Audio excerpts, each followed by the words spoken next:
Hello all and welcome once again. Let me just switch that off so I don't get everything twice. Quite a few of you in here already. I realise this is very impromptu.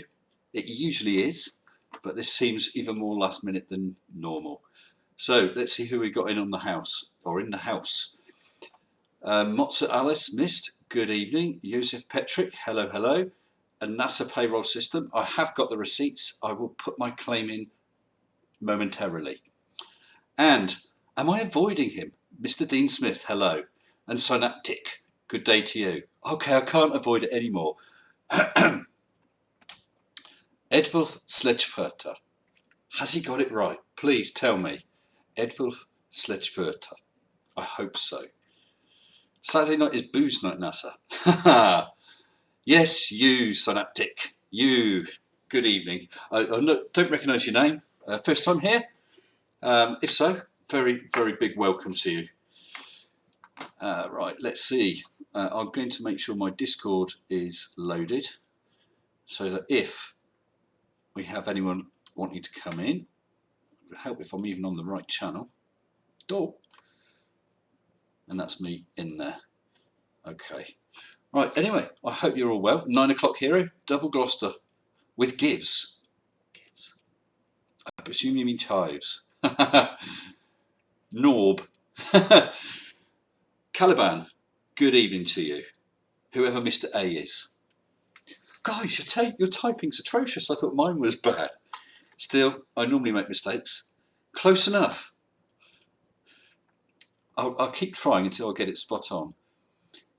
Eadwulf Slecgwyrhta. Gerhard Selid, good evening to you. Martin H, hello, hello, hello. What's interesting is just before a show goes live, there's 5, 6, maybe 7 people waiting. And then within a couple of minutes, people seem to come in. But the alert went out some time ago. I don't know quite how it works. Who cares? As long as you all get here, that's all that matters. Caliban's on the phone. Oh, I see, phone keyboard, got you. I'm only teasing anyway. I'm only teasing. It's just great to see you all. Well, I guess you can all hear me, so I didn't screw up that sound tonight. There's normally something. It's bound to be something. That's the biggest worry. What's it going to be? If it's just screwing up the sound and switching it on, that's fine. I live in fear of pressing the end stream button or something. So, I don't know what you thought of my last couple of videos. Can't think what they were. One was that knob theory. That was weird. It's definitely something Kenny. I've forgotten his first name now. Kenny on steroids. Anyway, with the computer graphics. Fighting floodwater, Martin H. I hope your house and family and that are not at risk. I really do hope so. Good evening, Heat Shield. Heat Shield, one of my earliest commenters. I hope you're doing well, sir.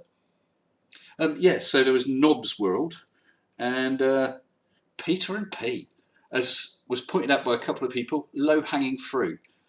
But sometimes low-hanging fruit's the sweetest. Martin H, ridiculous. Well, obviously, I'm not going to pry about where you are. I don't even know if you're in the UK or not. I know there's been a lot of rain. Just hope it's all okay for you. Terrible thing to be flooded out. We're quite fortunate, although the ground is generally quite low, generally quite flat. We are on a long, gentle slope, so any water's going to go a long way away from us, thank goodness. Pete and Pete are rubbish, you're quite right, Dean. Yes, you didn't specify, Martin. Is it a mud flood? Should we tell Barnabas Nagy? Can you get before and after pics and we'll send it to him and start a new conspiracy theory? Actually, that's something I have thought of doing. I thought of starting up a conspiracy theory, leaking it to one of these conspiracists and see if they bite. And then debunking by showing me creating a conspiracy theory. I think I'm just waiting for the right idea. If anyone has an idea of a perfect conspiracy theory that I'd be able to fabricate some evidence for, then please let me know directly, either by email, which is mr-sensible@hotmail.com, or come onto my server and DM me so I get a private message, because I wouldn't want the world and his dog to know. It would be quite good fun.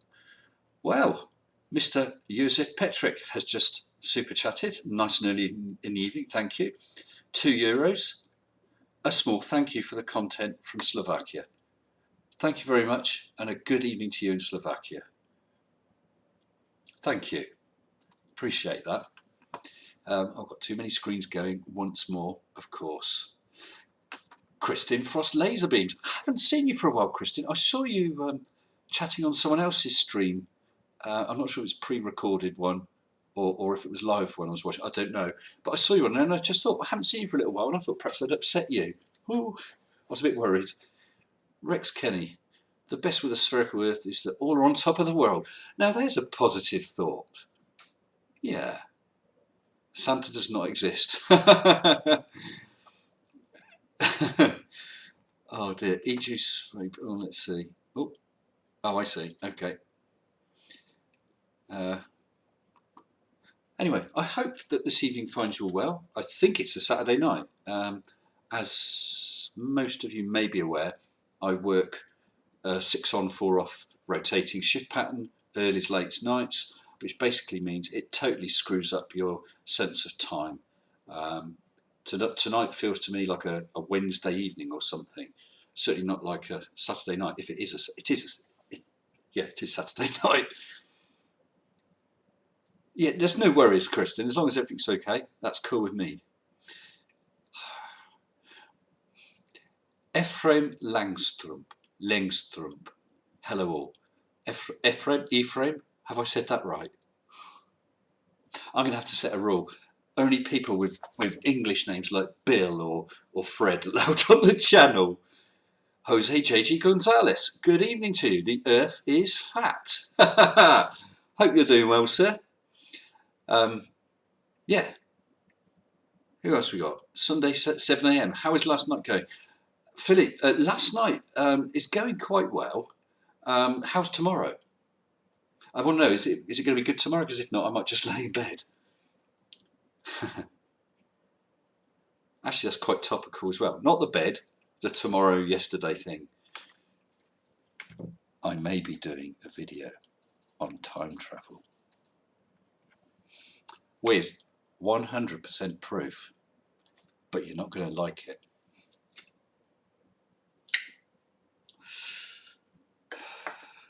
It may be a bonus video thrown in at some time.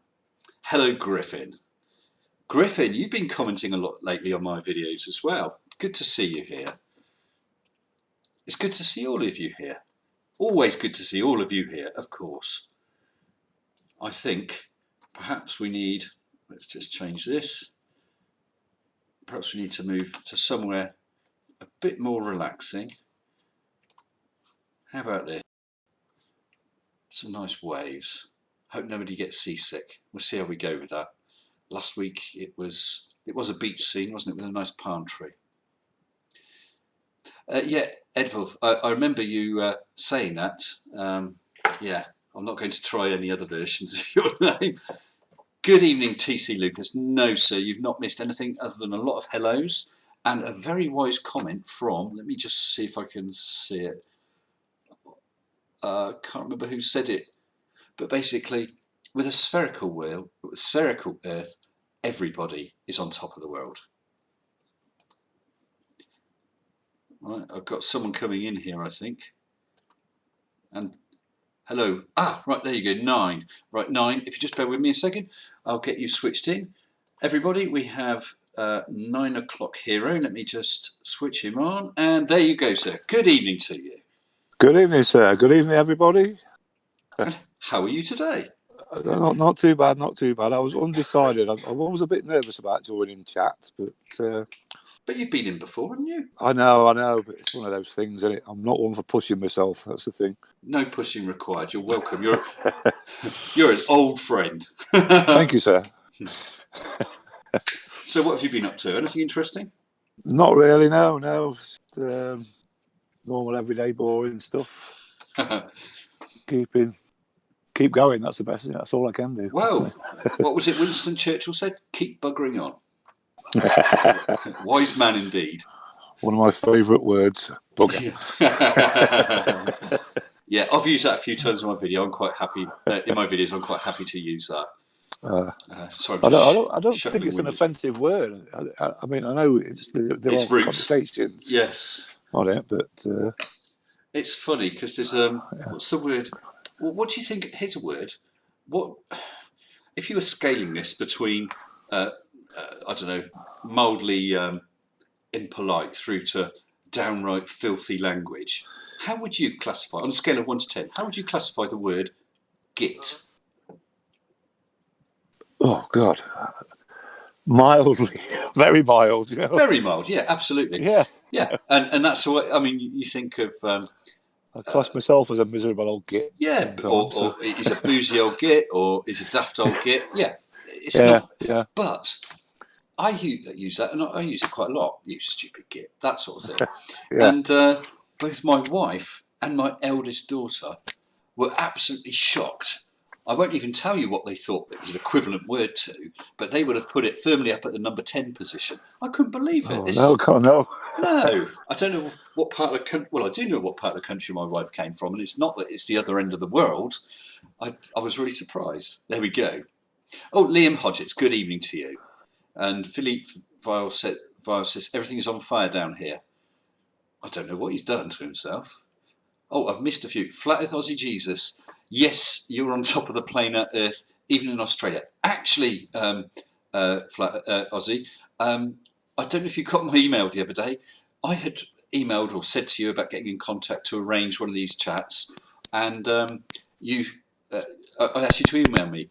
I thought you didn't for whatever reason, and I just found it in my spam folder a few days ago. So I did reply and apologise. Hopefully you got that reply, and we can get sorted out and have one of those chats. That would be great. I would really like to do that. Mystery 1, good evening.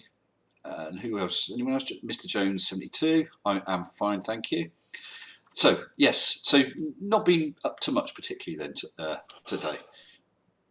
Myself, no, not really. Saturday, day off. Oh, good for you. Well, when I say a day off, I don't work anyway, so. But it's not getting up to get the kid to school. That's the big thing. Yes. Well, for me, good evening, Doran Koo. Hello, one of my patrons. Today I worked, what was it? 9-6 today. 8 shorter yesterday, 8-3 yesterday. Tomorrow I get 10-8 or something. It's something crappy anyway. Nothing before. Yeah, cheers, Ozzy. That'd be great. Let's keep in touch and we'll sort something convenient for both of us. Yeah, some crappy shifts the next couple and then 2 nights. So I'm not going to be around much. So I've got to fit in filming my videos, of course. I used to work the 3-shift system, just a 5-day week though. Yeah. Well, we were on a random shift pattern, so you might get a couple of nights thrown in here or a few earlies, but they've gone on to what's supposedly a fixed pattern, but it's not very fixed because I had 2 earlies that didn't start. Oh, no, they did start at 7, which is the start of the day, but then the next 2 are 10 and 9, which is not really a late. It should have been late. Yeah. I think they're just screwing us around. They'll give us whatever they want. But there we go. There we go. Sounds like my missus. She's a care worker, and their hours sort of vary in that respect. Although she doesn't work nights, but okay. I was going to say, she's still doing it. Yeah. She loves it. She's been doing it since she left school. I'm surprised she's not running the place. My middle Griffin Arnold's not in the room tonight, I'm afraid. Sorry. My middle daughter is a care worker, and she loves it. I did it for a couple of years, a few years ago, looking after a couple of chaps with learning disabilities. I helped out sort of once a week, just for a couple of hours, with someone with learning disabilities, and I used to know someone with learning disabilities. I'll be honest, I found it quite hard, but I could cope with that. But I don't think I could cope with the elderly. Having said that, I got 3 elderly parents that live with us. So that's probably the reason why I wouldn't want to do it as well. I've got to admit, my missus looked after the elderly, and I don't think I could do it. I looked after a couple of young guys, and I was lucky because I just had my son when I sort of got the job. So let's just say that it was, how can I put it, total care, one-to-one care. From getting them up in the morning, sorting their days out, getting them through their day's activities to and from in and all that kind of thing. But it was, how can I say, you're looking after, they were like babies, if you like. There were no communication. That's skills, really hard. I just can't imagine doing something like that, I'm afraid. I have utmost respect, and it's something that needs to be done. I have my own skills, and that isn't one of them, basically. So I've got to admit, I actually initially got the job as a driver. And I was just meant to be driving them to their daily activities and evening activities. And then it turned out they really needed someone to do driving and caring. So I said, well, sort of, like I say, I just had my son, so looking after a young baby, it wasn't a big transition, if you know what I mean. And I think they'd grown up in this kind of environment, so it was more embarrassing for me doing the one-to-one care, bathing, changing, and that kind of thing. And I think, like I say, I don't think if it wasn't for the fact that I just had my son, or my wife just had my son, you know. You know, but it made it easier, the transition easier, and it was quite enjoyable as well. Good. I'm sure it's very, very rewarding. Sorry, Dora and Koo has just said, I wonder what sort of work you do, Mr. Sensible. I know. I don't talk about my work, I'm afraid. In many ways I'd like to, because I try to be as open as I can, but I'm unable to. I have to leave it at that, I'm afraid. And I see I have a super chat in from Great Atuin, who has super chatted $4.99 for tolerating that guy videos. I'll buy you a pint of Guinness. Thank you very much. Oh man, that guy is terrible. And actually, that's very topical. He just cracks me up. I know, he's mad, isn't he? Because I've got 2 videos to hand that I thought we might have a go at looking at videos. And I've got you in here, 9. So you know, if you want me to pause so we can comment at any point, but I don't know if you can see the video as well. But I can. If you can, there's probably a bit of a delay, but exactly, there'll be a delay on the images, but you'll hear the sound straight away. I might have to mute because I just crack up laughing at him. Well, this one's quite a new one. Let's get on and see how this gets on. I hope everyone's okay with doing that. We should still have the chat in the side window. Let me just see. Yeah, we should still have the chat in the side window, and I hope that my webcam voice should still be okay. So we will still hear you as well, 9. Okay, but just shout or just say if you want me to pause it. Let me transition it across. So we're going to go live with it, and so you should hear it straight away. Here we go. And just to let you know, it's Sleeping Warrior.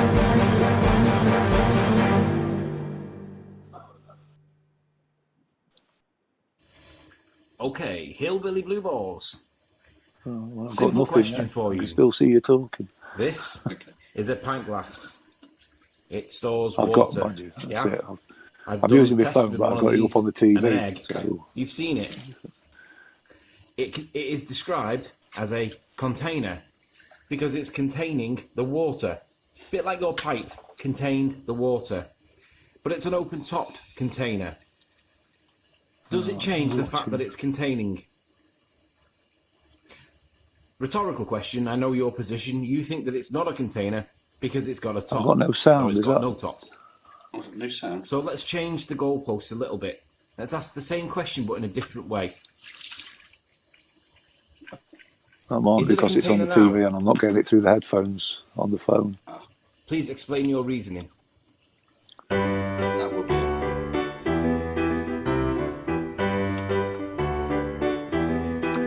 Let me mute my Words, headphones. they've got meanings. Words, they help us communicate successfully with other humans. Let's not change the meanings of words. A container is a container, the same way that an open container is a container. So let's not make stupid things that are not containers containers, or containers that are not containers, because anything that's containing gas is a container. Don't be a dick.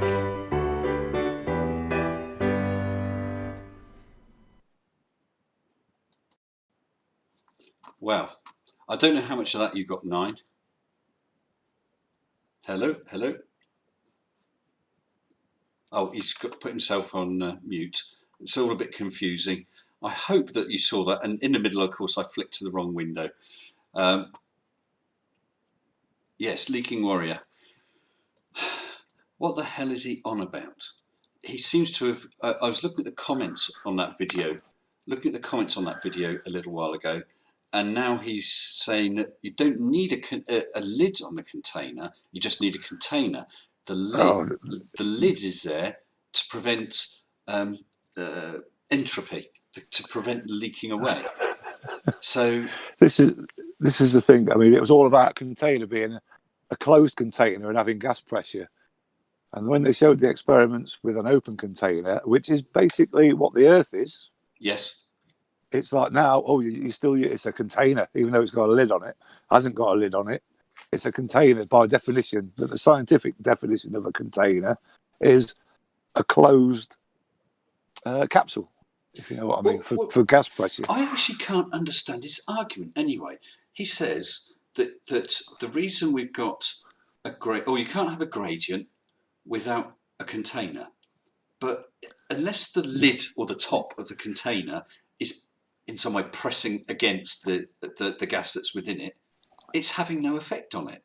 So, it'd be no different than saying, or having a bottle of water that's half full. You don't actually need the top because the top's not doing anything. So if we've got a gradient up to 0, then why would you need a top on it anyway? Exactly. Hello, Global. Yeah, carry on. The other thing is, I've lost my train of thought now. What was I going to say? Containers. You can't have a gradient in a closed container. Well, that's certainly the pressure would equal out. Well, that's certainly how I think of it. But then other people have said that you can have some gradient. I don't know. You possibly could if you had a low pressure and a large container. There may be some gradient due to gravity.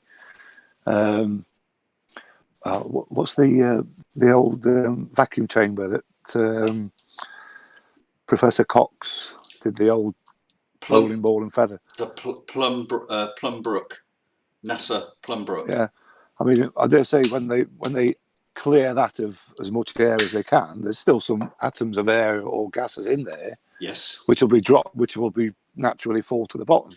Well, it's quite interesting you say that. I'm about in the next few days to do a video about that very place. Oh, nice. I've been doing quite a bit of research. Let me see, because I've got the delay. So I've been doing all sorts of research about it. What's name? Oh, there we go. Diagrams and plans and whatever, because I need to know where I stand before I finally, what's the word? I can't think what the word is, but before I make my final position known, because I don't want to get it wrong. Of course I could still make errors, of course. Hey, it's not my area of specialty, but I want to be as right as I can. Oh, well, can't fault that. I mean, T.C. Lewis has just said a gradient in a container only works in a gravitational field. Yeah, I can certainly understand that. But so yeah, if you're in zero gravity, gas in a container, should be absolutely equal no matter what, because there's no reason for it to go to one end or the other, or up or down or anything. And in a gravitational field, yeah, it would want to go down. But is it? If I had a container here, 100 psi, that's a lot. So is there? Why would I know that the gravity is pulling it down? but could it pull it down hard enough to allow the 101 at the bottom and 99 at the top? I would have thought that's unlikely, but I don't know. I don't think gravity's strong enough to do that. No. I think it's the contention is a force, but we don't know how it works. And when they say it's the weakest force, it's more like, come on, let's rejoin the gang, and the atoms stick on their "I don't want to be here" t-shirts, and sort of gently make their way towards the bigger gang, if you know what I mean. It's not a strong force. No. And there's an argument about whether it's a force or not. And if it acts as a force, and you can measure it as a force, then there's got to be some kind of force there, if you know what I mean. Well, I was looking at some stuff about that last night, because it is very interesting. I mean, at face value, if one object is being attracted to another, at face value, you'd think that the larger object is in some way, through some means, actually pulling it. If it was actually pulling it, that would be a force. But of course, the theory of warping space-time means that larger object is not pulling anything, but it's literally, if you've got your rubber sheet, it's literally causing a warp. And so the planet, or the other object, the smaller object, is diverted from the path it wants to go. Just as it would be if you're rolling a marble across a rubber sheet with a heavy weight in the middle, it won't go straight. Well, it won't go straight to your eye, but it is going in a straight line. It's following the geodesic curve. No big words, please. Well, you know what I mean. If you think of golf, if they're putting a golf ball across the green, they look for slopes and rises and so on, and so they'll putt not directly to the hole. They'll putt to allow for that slant curve. Yes, yeah, yes, yeah. And in effect, I mean, obviously that's not gravity, but that's the equivalent of gravity. You're allowing for passing by a big planet, so you shift more to the left and it curves you round to the right, sort of thing. It's difficult to show gravity in 2D. I mean, they show these wells where they spin a ball around in the centre. They stick a ball in the centre of a rubber mat and it sinks down. Yes, and like I say, you get a 2-dimensional version of how gravity works. Yes, yeah, it's kind of difficult to put that in a 3-dimensional aspect. If you had, if you drew a mesh on that sheet and then put the heavy ball on it, you see the squares sort of distorted, wouldn't you? Yeah. So what you have to have is a 3-dimensional mesh. So the whole volume is full of cubes, but the cubes nearest that planet would be stretched, and that would be more interesting to do as a computer graphic rather than the standard flat net, which is distorted. Because that's all it is. But you're right, it's difficult to visualise, but it is a way of visualising it. So I suppose in effect, the stretched nets closer to the mass, the larger mass, are still representative of the same distance as the less stretched ones, if you know what I mean. It's like if you go through the original ones and the outer edge, which aren't as stretched, the same, even though the ones closer are stretched, it still takes the same amount of time to pass from one end to the other. Yes, so that's your acceleration. Because yeah. But of course, again, even then, with a 3D cubed mesh, that's just another way of visualizing it. I mean, nothing physical is stretched, but whether there is something on the large planet issuing suck, making the smaller object pull towards it, or whether it's distortions in the space-time continuum, makes no odds. Either way, we can calculate the effect, and that's what's important. So if you know that you'll accelerate at this rate, you'll accelerate at that rate. You can calculate how fast you need to travel to not be pulled in as you go past it, and you've got slingshots and things like that. So who actually? I mean, it's very interesting, and you might care, but you don't need to care about it. The point is a very real and measurable effect. We call it gravity. You can call it slack Alice if you like. But gravity, dropity, it doesn't matter what you call it. It's the same thing, if you know what I mean. These people who decide to call it gravity, it doesn't matter. Gravity, it's like a rose by any other name is still a rose. Yeah, you know I mean, fine. Call it gravity. Call it downity or dropity. That's fine. But the point is, it's still doing that. It will still do that on the ball that you throw. It will still do that on the missile that's launched, and it will still do that on the molecules of the atmosphere. And I've just had a super chat, which I'll just read out if I may. Boomsucker, which is a new name to me. Good evening to you. Oh, it's just gone off the top. Boomsucker has super chatted $5 Canadian. Watched all of your videos, and hats off to you for being genuine, smiley face. Thank you very much, Boomsucker. Very welcome. Make yourself at home. Grab some cheese. Cheers. Yeah, it's really interesting stuff. I'll be honest, it soon gets beyond me. I'm not a stupid person. I'm pretty bright. I've always loved science. But I've only got a certain level of capabilities, only a certain level of understanding. I'm in no way a scientist. But I do find me too, yeah. But I do find it all fascinating. I think a lot of it is common sense, which I think I put down somewhere. It used to be in abundance, but I think we used it all up. Yeah, common sense is not that common, unfortunately. And an inquisitive mind. Yes. Yeah.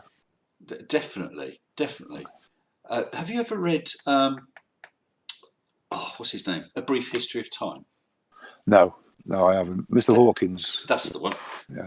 Yeah. I always meant to read it, and my daughter bought it for me, I think Christmas before last, and I had to force myself to put it down.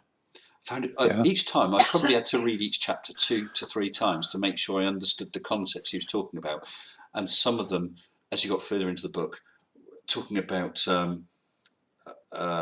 I can't even remember now, but what are they? The subparticles that make up atoms, muons and whatever.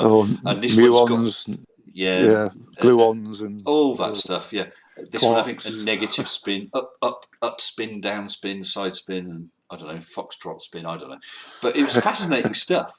It was. Mandelbrot said you just got a notified about a video. That video shouldn't have been out tonight. Has that just come out? I don't know why that's just come out. Yeah, I do have a video coming out. It should be coming out Tuesday. I don't know how you got that notification. Weird, and it hasn't appeared on my list. I hope not, otherwise that screws up my Tuesday night slot. Another live show on Tuesday then. It might. Well, it would have to be from where I work. Never mind. Yeah, that's really weird. It might be because you showed a clip, or. Well, it shouldn't be. I don't know. No, I don't know. I don't know. I have no idea. I have no idea how they work. I've not done any creative efforts yet. I'm just going to have a quick look in my studio because that would be rather annoying. Yep. Oh no, I know what. Oh my goodness. The video was filmed for today, unless I did the live stream, which I was going to postpone it till Tuesday. So I got a video out right now. Oh, I'm off to watch it then. See you. Oh, thanks a lot. Oh, I said I'd get something wrong tonight. I don't believe I've even got it written up on the big board. Tuesday, Nazis. Oh my goodness. Oh, I kicked myself for that. Thanks for letting us know, Mandelbrot, and I hope everyone enjoys the video. But why don't you watch it after this live stream? Save it for Tuesday. I suppose I could quickly take it off. Yeah, I wonder if I can do that. We might upset a few people if it goes missing now. Well, those who are watching it can watch it. Yeah, I think I've done that. I think I watched the video once, and as soon as it finished, it was this video has been removed, and it had been removed while I was watching it. But because I'd started, according to this, only 24 people have seen it, which is nice that so many people saw it so quickly. Excuse me. Oh well, there was a screw up. So that's now scheduled for the 26th. That should be Tuesday, shouldn't it? Yes, it is. So if you didn't watch it then, you're going to have to watch me now and watch that on Tuesday. Oh, you see, now I'm hooked. You know, yes. Come on Tuesday. You know. Mandelbrot, you're right, 16-minute video. If you can access it, fine, watch it.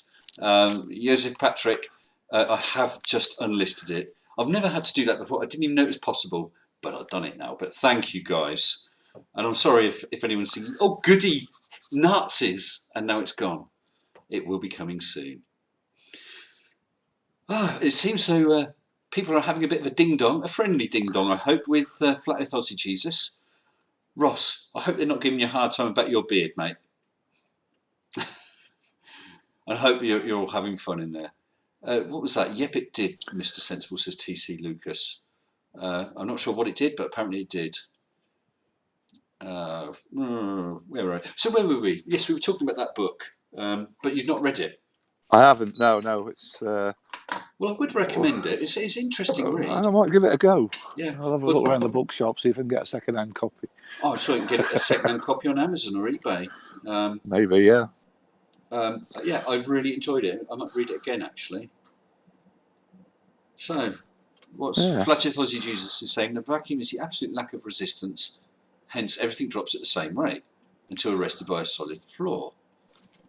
Yeah, well, there is no... You talk about the things like the steel ball or hammer and a feather. That's why they do fall at the same rate. And it's the force of gravity that's pulling them downwards. The video I just took down. Yeah, sorry, this is a backwards conversation. Yes, the video I just... What's happened is I had a video scheduled for tonight, but was planning, depending on how I felt and getting back from work on time, on doing this live. And I thought, well, if I am able to do it live, I'll reschedule the video for Tuesday. And I forgot to reschedule the video for Tuesday, so it just came up. Yes, Forrest, I published and unpublished. It will be booked on Tuesday. Oh, Flat Earth Aussie, Jesus, them's fighting words, sir. He says, Mr. Sensible, your group of followers, apparently you're followers, guys. Oh, I got followers. Your group of followers aren't the brightest lot. Well, which group's that then? Because this lot is smart as hell. They're making inquiries. What's wrong with that?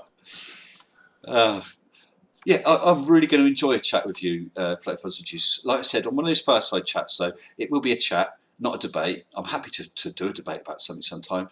But I'd really like to get the lowdown and know about where you come from with regards to these beliefs and how they formed and so on. Oh, Demon Orb, that's not very nice. I'll leave it, but that's not very nice. Flat Earth Aussie Jesus is invariably polite, which, I'll be honest, is quite rare amongst flat earthers. Good evening, Osvaldo Greco. Would you agree, Nine? What was that? Sorry, I was just looking at Demon Orb's comment. Yes, about flat earthers not often being very polite. There are some, like that guy. There are some. I've got to admit, there are some that just deliberately obnoxious little bleep. Yeah. But Flat Earth Aussie Jesus, you are not one of them, sir. I've not seen you get stroppy or rude or anything, so much respect, and that's honest. I think I've only seen a few glimpses of Mr. Jesus on debunking channels. Yes. And you don't really get a very good impression of what he's like, of what he's, his beliefs or his personality, if you know what I mean, because obviously they pick out the best bits for their channel to debunk what he's saying. So yes, I'm sure. Well, that's part of the reason for these fireside chat videos. It'd be nice to get to know the guy. Yeah. And then we'll have a debate some other time and try and knock the 7 bells out of him. But that's a separate issue. And from what I've seen of Ross, I know that he'll be good on there. And you can hold your own, can't you, Ross? I've seen you hold your own. You know that I guess 99.9% of the people in this room would 100% disagree with you. But that's... yeah, Demon Orb, no worries, mate. I've forgotten what I was saying. Now I've lost my track. Never mind. Where were we? Sorry, just to finish with Ross. He says, "Cheers, mate. I suffer these fools gladly while I have my morning coffee." Well, enjoy your coffee and have a good day, sir. Oh dear. Fair dues. Yeah, and now they're talking about ups and downs and density and so on. Carry on, guys. So where were we? Oh, gravity. Gravity, yes. Well, this is what gets me. He's Riley. There's no such thing as gravity, and then he does. This is an egg. Yeah. And I remember watching you debunked him with a bit of cheese on top of on the balance scales. A flat Earth. Well, you lifted the cheese up, and the flat Earth blew away. Yes. And then you showed the fan. Yes, the variable he hadn't accounted for. The variables, yeah. Oh, he does like his independent variable, doesn't he? Oh, yeah. He keeps going on about time not being an independent variable. So if I put a block of cheese on the table, cheese does not go mouldy. It didn't go mouldy, did it? But if I leave that cheese there, I don't know, say about as long as I leave that cheese on the wall, which is now quite a while, lo and behold, it's starting to go mouldy. The only difference is the time. Therefore, time's a variable I've controlled. Therefore, it's an independent variable. He just does not get it. The problem is, I think, because it only goes in one direction, he classes it. He doesn't understand that it's a variable. Yeah. I mean, you can't turn it backwards and forwards. I may have just ruined your next video. So. Have you though? I was just about to say, you may not be able to turn it backwards and forwards, but wait until you see my time travel video. I suspect that when people see it, they'll just want to kick me. But there we go. If I watch an old 1930s film, is that time travel? Do you know? I watch an old film like that. Say an old Laurel and Hardy film. And, especially if they're sort of walking down the street, you see all these people and think, all those people are dead. Or most of them are dead. And yet they were walking around and that was, the ones that were ordinary public, that was just an ordinary day in their life. They're going shopping or coming home from work or whatever. And that's all gone now. And they've gone. And all those thoughts and hopes and wishes, they've all gone. Which leads me on a bit. I made a comment in. Crumbs. Oh, actually, it might be in the Nazi video, so I better not go into it. Yes, it was in the Nazi video, which is fine. That a lot of people are scared of dying. I'm not scared of dying. I'm scared of dying painfully, but I'm not scared of dying because, as far as I'm concerned, being dead is exactly like being unborn. Billions of years before then, and it wasn't billions of years of agony or boredom or anything. It was billions of years of not being aware, and that's all it will be afterwards. So I kind of just like to switch off. If you know what I mean. Yeah. So would you like to be? Let's say we're chatting here, and suddenly drop dead, just like that, or would you like to go to bed one night, think, oh, tomorrow, I've got work, but in the evening, and not wake up? Either one would be fine with me, as long as dropping dead on the spot is not too painful. You know what I mean? I've heard a heart attack can be quite painful. Yes. Although I know somebody who's had a heart attack and didn't even realise. Well, I say that, I think my grandfather... after he died and they did the old autopsy on him, apparently his heart showed signs of having had several heart attacks. And he never even knew about it. Nobody picked up on it. I think. Boomsucker's asked how much a pint of beer is here in the UK. I'd have to say, Boomsucker, that I don't know. I barely drink. I only have. That's not really a manly drink, I suppose, but the only drink that I really like is Bailey's. So I don't really know how much a pint is. Would you know, Nine? Oh, it's a few years since I last went to a pub, but I think it's about five at a pint. I'm sure someone in chat can tell him. It wasn't the cheapest pub in town, but no. Tell Boomsucker how much a pint is, and then you can convert it into your local currency. It's a lot here, I know that, but then so are a lot of things. I couldn't believe I went to the bar and they've got the card machines set up. You need a credit card to buy beers these days.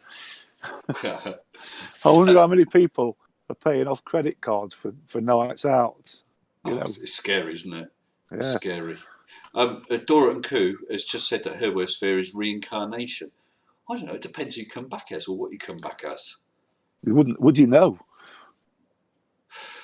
What if you came back as Nathan Oakley's wife? That would be pretty bad, wouldn't it? I did.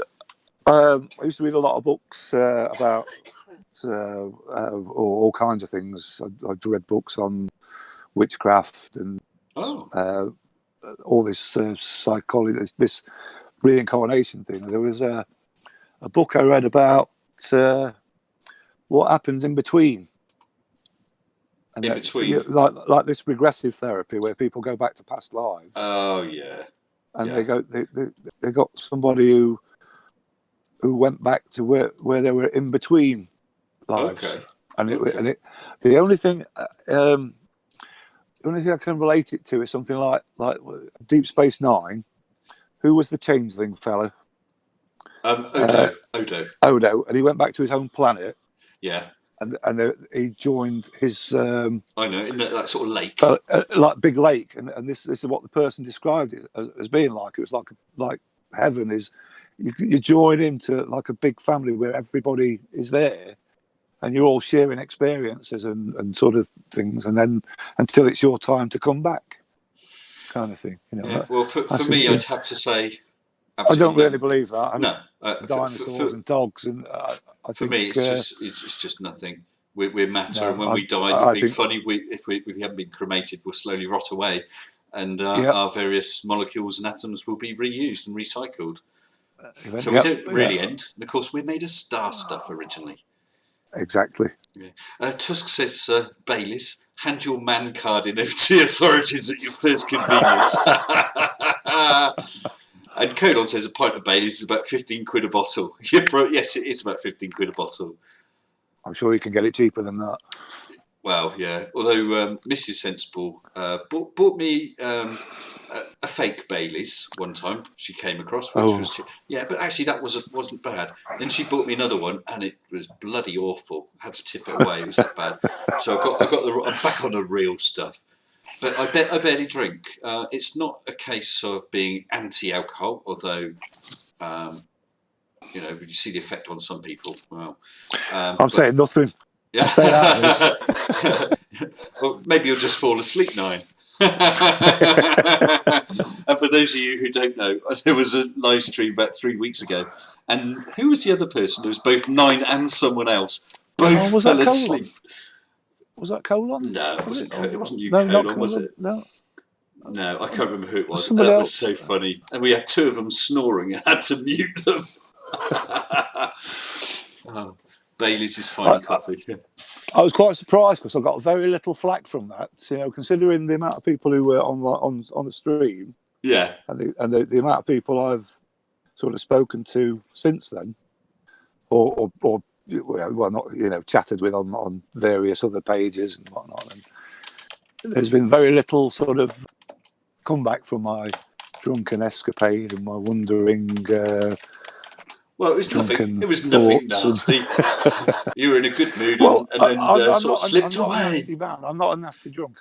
I'm a friendly sort of huggable drunk, if you know what I mean. When I get drunk, I mean. I wouldn't say I don't get drunk that often. Yeah. But I don't get drunk as often as maybe I give the impression that I do, if you know what I mean.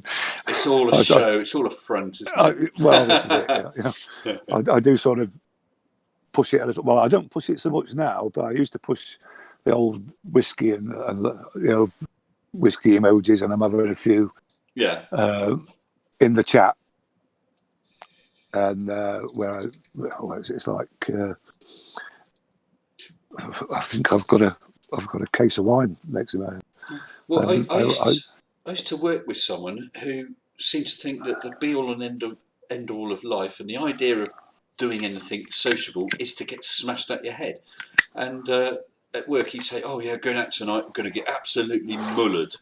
He must have spent his entire wages and then recycled it in the lavatories. I just don't understand that. I've got to admit, that was something I did in my youth. Not so much nowadays. Definitely not. Well, I've had another super chat from Boom Sucker again, who has super chatted another $5 Canadian. Thank you. Wow. So you debunked this stuff sober. Well, that'd be interesting. Yes, I debunked this stuff sober. Oh dear. I've got to admit, watching some of these people, so I have to have a drink sometimes, or just watching them. But I'm not. I don't usually end up in the state I ended up when I was on your show. I think I was a little bit. First time I'd ever done a chat. First time I'd ever, and I had the bottle in front of me, and I just kept tipping it into the glass. And listen, you know what I mean? Honestly, Nine, it was not a problem. But Ro Paul 45 just said can't drink anymore. Allergic to alcohol. Well, to be honest, that's why I don't drink. What happened was when I was sort of a teenager, I drank like every other teenager into my very early 20s. Not excessively, but just like anyone else. But I had this really bad skin allergy on the inside of my arms and the back of my legs. It was horrible. And I went to doctors and had tablets, had steroid creams, all sorts of things. None of it did any good. And eventually the doctors gave up and said, well, there's this acupuncturist and herbalist in Chinatown in London. Why don't you go and see them? Because whichever hospital is nearby, when they give up, they send people there because they might as well. So I decided, because I was working in London, okay, well, I might as well give it a try. Didn't have acupuncture, but they gave me these herbal remedies. It was a fantastic place. Hundreds of little drawers on the wall, and they mixed all these different barks and powders and twigs and God knows what, wrapped it up like fish and chips in paper, and you had to simmer this down in a pint of water down to half a mug, and it was thick, black, and it smelt like hell. And I would have to drink this, one of these each day. But as well as that, I had to give up dairy, fried, alcohol, and something else. And over a couple months, this allergy went away. And then I accidentally started using dairy. No effect. I thought, oh, well, I might as well carry on because it's horrible having dry toast. And it made no difference. And then I brought back something else. I forgot what it was, some fried food or whatever. Again, no problem. Then I decided to bring back alcohol. Bam! Within days, I was itching. That's what it was. Now, I'm not sure if it's sort of, because you get grain alcohol, and what's the other type? Nine? Grain and... I forgot what it is. But I was never really sure what it was. But I thought, I don't need to drink. And I just don't drink, and I've not had the problem. But if I was to go out for a night drinking tonight, I'd be fine. If I drunk several days over a week or two, it would come back. So it's fine. I'm usually the designated driver. I go to whatever. Everyone else gets pissed, be stupid. I can have just as much fun and laugh at them and wake up without a hangover. So I just never really drunk. And then I found Baileys about 5 years ago, and I just had the odd Baileys sitting down watching a film or something, and I just enjoyed that. Wow. Can't fault that. Sorry, mate. I said can't fault that. Yeah. So I'm not anti-alcohol. I quite like some alcohols. I've not tried that many, to be honest, because at that age it was just cider and pints of beer, really. Although I did try, as a friend, I've got quite a wealthy friend, and I was talking to him about this, and talk about whiskey, and I said, well, I've tried some ordinary whiskey and didn't really think much of it, and he had a bottle of this really expensive stuff, which he was having, it was at Christmas or a New Year. I said, look, I don't want a glass because I'll never drink it. Just like a little sip, just to try it. And I didn't like it. But what he also had was a bottle of Bollinger, and I virtually necked it. Oh, I love that stuff. So I think it was the thick end of 700 quid for this bottle. He didn't seem to mind though, so he's a good bloke. And I can't afford to buy it, so I've got no worries about becoming addicted to it.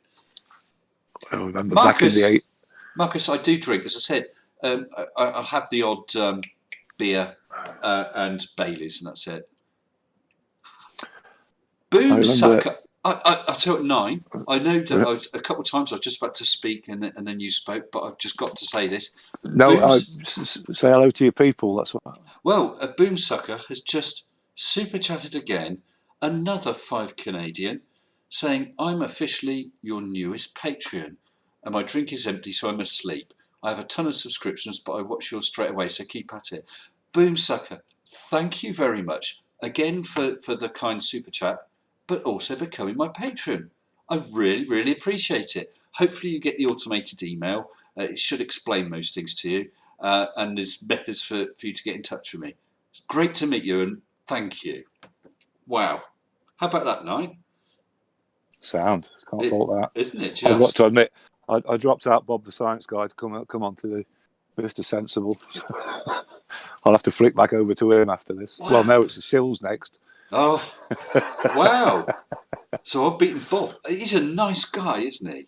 Good evening, Marcus Tristan. Yeah, he was. I mean, he's doing the recently converted flat earther. Oh, I forgot his name. Yes. Seek Truth. Oh, do you know what? That was my plan for tonight. That was my plan for tonight. Yeah, I was in touch with Seek Truth, whatever his second name is, straight after I heard about it, and said, "Look, I'd love you to come on here because I've got a live chat tonight." And he said, "Well, I need to speak with Baldy Cats, you know, because obviously Baldy Cats is the one who's converted him, so fair enough." And he said, "And I can't do this Saturday." So we were going to try and arrange another time. Now you say Bob's got him. Well, he hasn't got him. He was reviewing the video of it. And then he went on to show Baldy Cat's video where he debunked what the chap had said and that the chap had actually thought about and been converted by Baldy Cats. Yeah. So and he seems like a nice guy as well and genuine. Obviously he was wrong and he's still got some strange ideas, or what I guess you and I would think strange. But hey, if he's open-minded and looking and he still sticks with those ideas, fair enough. But at least we can tell he is open-minded and looking. Well, he said he's still into conspiracies. And I think, there's nothing wrong with looking at conspiracies and then making your own mind up. Yes, I look at quite a lot. I'd imagine, yeah. Oh, man, some really strange stuff I've looked at. Caliban says, Flat Earth's Jesus could not or would not answer the one question I kept asking him. What was that then, Caliban? And Lily von Stupp. Lily von Stupp? Lily. Oh, Lily. Lily. Oh, my Lily. Does anyone know where that comes from? I know. Do you know, Nine? Sorry? Lily von Stuck? Lily von Stupp. Oh, Lily. Lily. Oh, my Lily. Legs. Lily. No? Hello? Nope. No. Nope. Give me Lily von. Oh, no, you've got me. I'm watching the chat to see if anyone else says. I presume, Lily, that's where you got the name from. Sif has got it. Sif has got it. And Beach Blazing Saddles. Oh. The Teutonic twat, Lily von Stuff. Oh, brilliant. Because what was the guy's name? It's Twoo. Yes. Oh, that was brilliant. I loved that. I haven't seen that film for donkey's years. So tell me, Tex, is that a $10 hat? Are you just pleased to see me? Are you in show business? No? Well, get your freaking feet off the stage. Oh, man, this is sad. Oh, that is such a funny film. Anyway, good evening, Lily von Stupp. Oh, well, please. Lily von Stupp came to see my live stream. I'm surprised. I'm surprised. What's happened to Skyfly Bry? I mean, where's he tonight? I don't know. But that's all right. Just me. I'm surprised there's not more people in the chat. Dora and Koo says Lamar Headley. That's Headley. Caliban. The question for Ross was, why do objects fall down and not up? I don't know. I really don't know. Yes, Jean Bonifoy looks like a previous video about evolution and a Nazi is no longer available. Yeah, what had happened, Jean, is it was scheduled for tonight with a plan to bounce it to Tuesday so I could have this live stream because I'll be at work on Tuesday because I wasn't sure I was going to get here, but I did, and then I forgot to reschedule. So it's been rescheduled. So if you've made a comment, I guess it will still appear on there. If not, you can watch it all over again on Tuesday and make the same comment. And Flat Earth Aussie Jesus has said that Calabani has answered your question. I didn't see it. Yes, it's true. It's true. Yeah, you certainly made me. You certainly made me chuckle, Lily. Yeah, I suppose you're. What was it? How many? Oh crumbs! I've got to. I'll think of what it was. Oh crumbs! What was it he had afterwards? Bratwurst. Yeah, that was it. No, what was it? 6 is my limit, baby. Oh, another super chat just come in from Mr. John Rapp. $5 Australian. Good day, Mr. Sensible. Good day, John. I was also over at Bob's. Everyone is overlapping, but I crave cheese for some reason. I understand you, sir. It's always going to be an issue, isn't it, with the overlapping? I had no idea Bob was on, but I was talking about this with someone else recently, and we just have to accept that sometimes we're going to clash. If I was, when I finished it, planning to finish at about 11, for instance, if the shills were starting about 11, then I'll try to go up to them and hand people over, and I think other people do that as well. But if we've both gone on at the same time, there's not much you can do about it, really. Never mind. Sorry, you were just saying, Brian? Hello, hello. Hello? Hello. Yes, you had just started saying something when I had to diss Creaky the other night. Diss him? He's a bad boy. Yeah, he was. I was busy watching Sean Hawkins debunking. Who was it? That guy? I can't remember. That guy? Yeah, he's been doing a lot with that guy. I got the old Creaky notification, and I thought, he can wait. Schnitzengruben. Yes, 15 Schnitzengruben's my limit. Yes. Yeah, Creaky. I posted a comment on his video. I think it was last night before. It started at 10 o'clock. I posted at 22:01 and said, "It's 22:01. Why aren't you in bed?" Oh dear. I like Creaky, but I mean, I like I say, I don't know. I think, well, I'm not knocking him. He's a funny guy. What he does, and I like what he does. If you know what I mean. Yeah. So well, I ain't knocking him. We've all got slightly different styles. Yeah. And I mean, I think of names like Simon Dan, Conspiracy Cats, Creaky, and a million and one others that I do like. But perhaps which do I prefer? Sometimes it just depends on my mood. I prefer a bit more Creaky than Psy. Another time Psy than Creaky. You know. Yes, I find Simon Dan's a bit dry, but I do like his style. Yes. Sorry. These comments make me laugh. Mandelbrot said, "Oh, Wed Woes.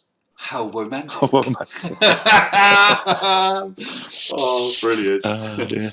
Yes, it could. Yeah, well, it's just different styles, isn't it? And some people will love his style and not like some. I had someone else comment the other day, and they said it quite nicely, and I put a respectful reply. They basically said, "Look, I'm tired of you because all you do is take the piss out of people." So I said, "Well, I do take the piss out of myself as well," and pointing them to my 3K sex dance. But fair enough.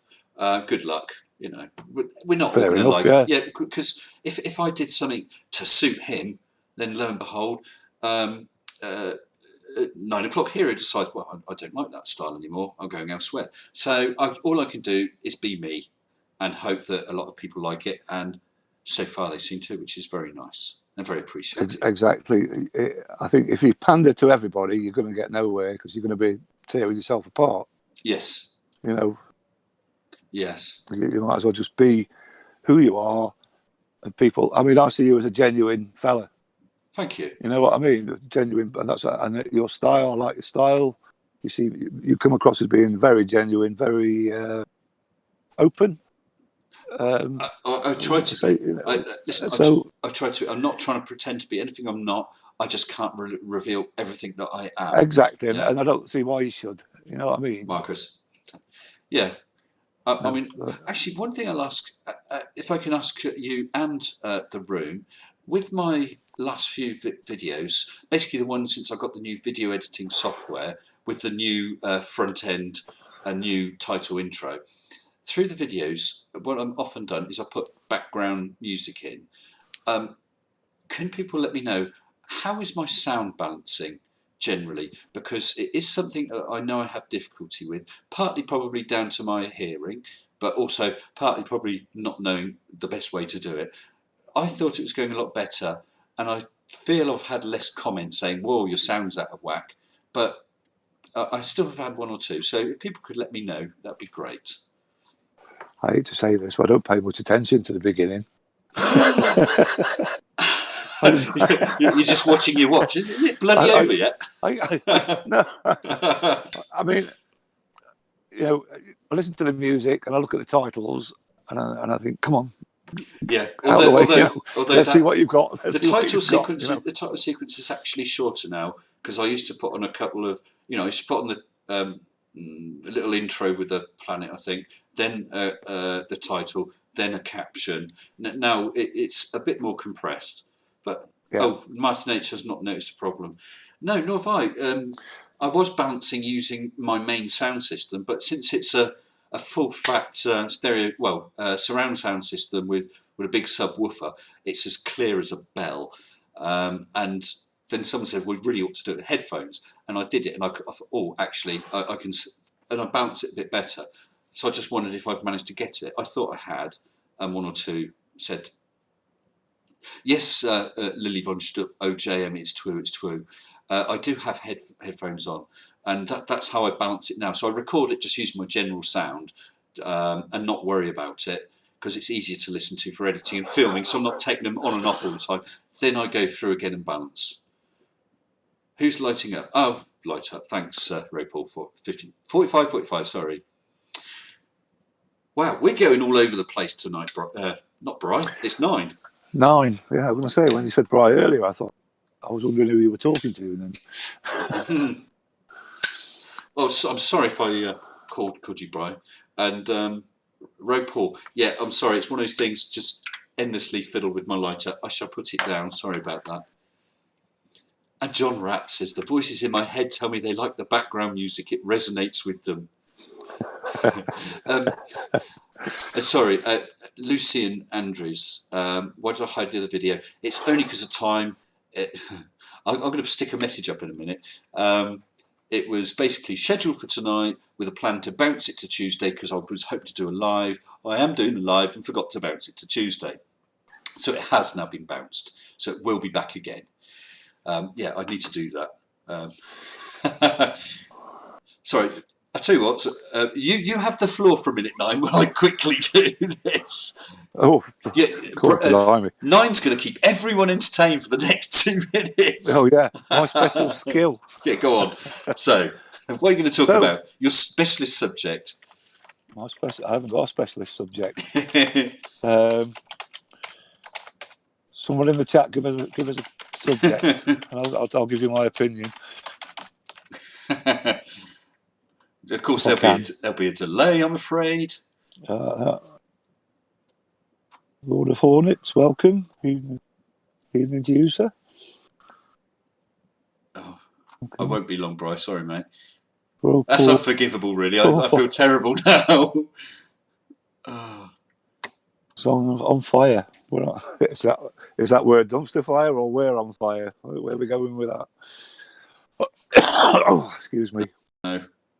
Oh, crumbs! I'll have to try that again. Does anybody else just laugh every time that guy makes a video?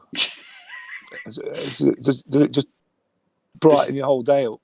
Oh, he's a nut job, and isn't laughing at him. Oh, I think I was watching him on a video. He's driving his car. Yeah. And the way he was sat, and I think I put a comment out the other day on somebody's channel. You couldn't see where his left arm was. I imagined he was hanging on to ape hangers on his steering column.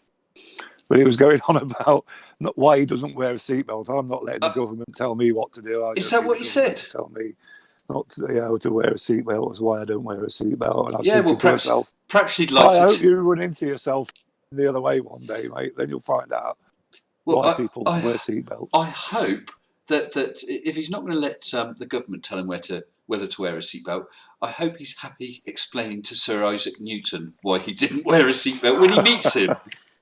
What an idiot. There was a video out, I can't remember who put it out. Was it Phil Blacker? I'm not sure. No. It was road safety, and it showed the traffic accidents and people going through windscreens and whatnot. The old, I don't know when they used to show them on TV. Yeah. Back in the 70s, was it 80s? Can't remember. The old safety adverts and things like that, and what happens, drink driving and that kind of thing. You don't see them anymore. No, you don't. Which is a pity, really. Well, I think, back then, of course, it was quite hard to persuade a lot of people of the value of seatbelts. Now, it only seems to be a few diehards and idiots who don't wear seatbelts. Well, when I say die hard, they'll actually die quite easily. You still see loads of people using mobiles when you're driving around. A few years ago when I was at work, I was on the bus going into town, and there was a woman in the car next to the bus. Yep. And she'd got a bowl of cereal between her legs, and she was eating a bowl of cereals while she. So you can just imagine she'd be more worried about spilling a spoonful on her lap. Exactly. Than what's going on around her. I think, not to mention the ones that on the phones. I think we all know what happens. Yeah. It never happens to me until it happens. You know what I mean?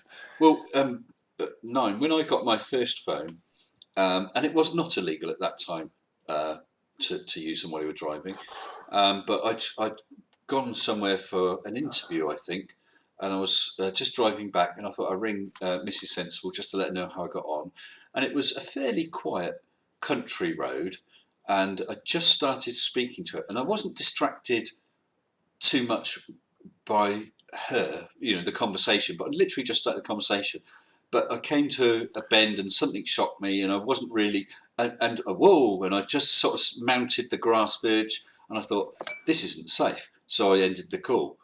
And I just never did it again. And that was probably a few years before they made it illegal. It's scary how this can distract you. I think a few years ago, I don't think it was illegal to use them, but I used to wear an earpiece, Bluetooth earpiece. Yes, yeah. And use it like that, but I don't even bother nowadays. If I took my phone into the front, the little pocket thing in front of the car, and I lob it in there.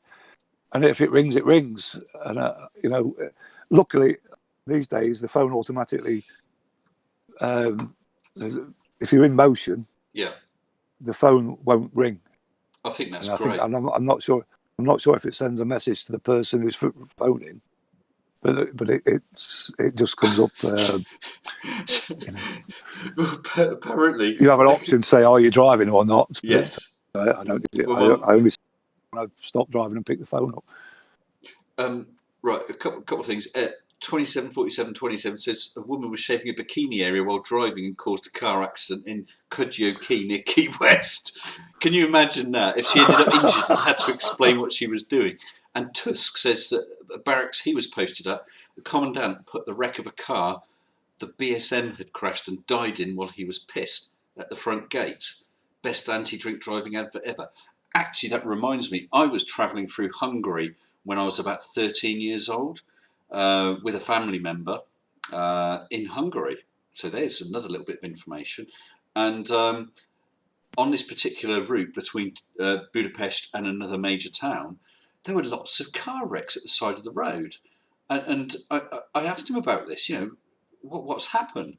Well, it's not that it all happened just then, but whenever there was a car smash, they would leave the wreck at the side of the road to make people think about it, which I thought was a stunning idea. Better idea than speed cameras, I can tell you. Well, yeah. Eadwulf, I see your message, mate. I'll check that out. Thank you. Oh, yes, of course you can. We've got someone wants to come in. Eadwulf, if you can hear me, I think you should. I'll double check, but I think you should have permissions, and then he's going to come and join us in chat. Oh, good, because I'm struggling here on my own. Let's just see. I'll check his roles.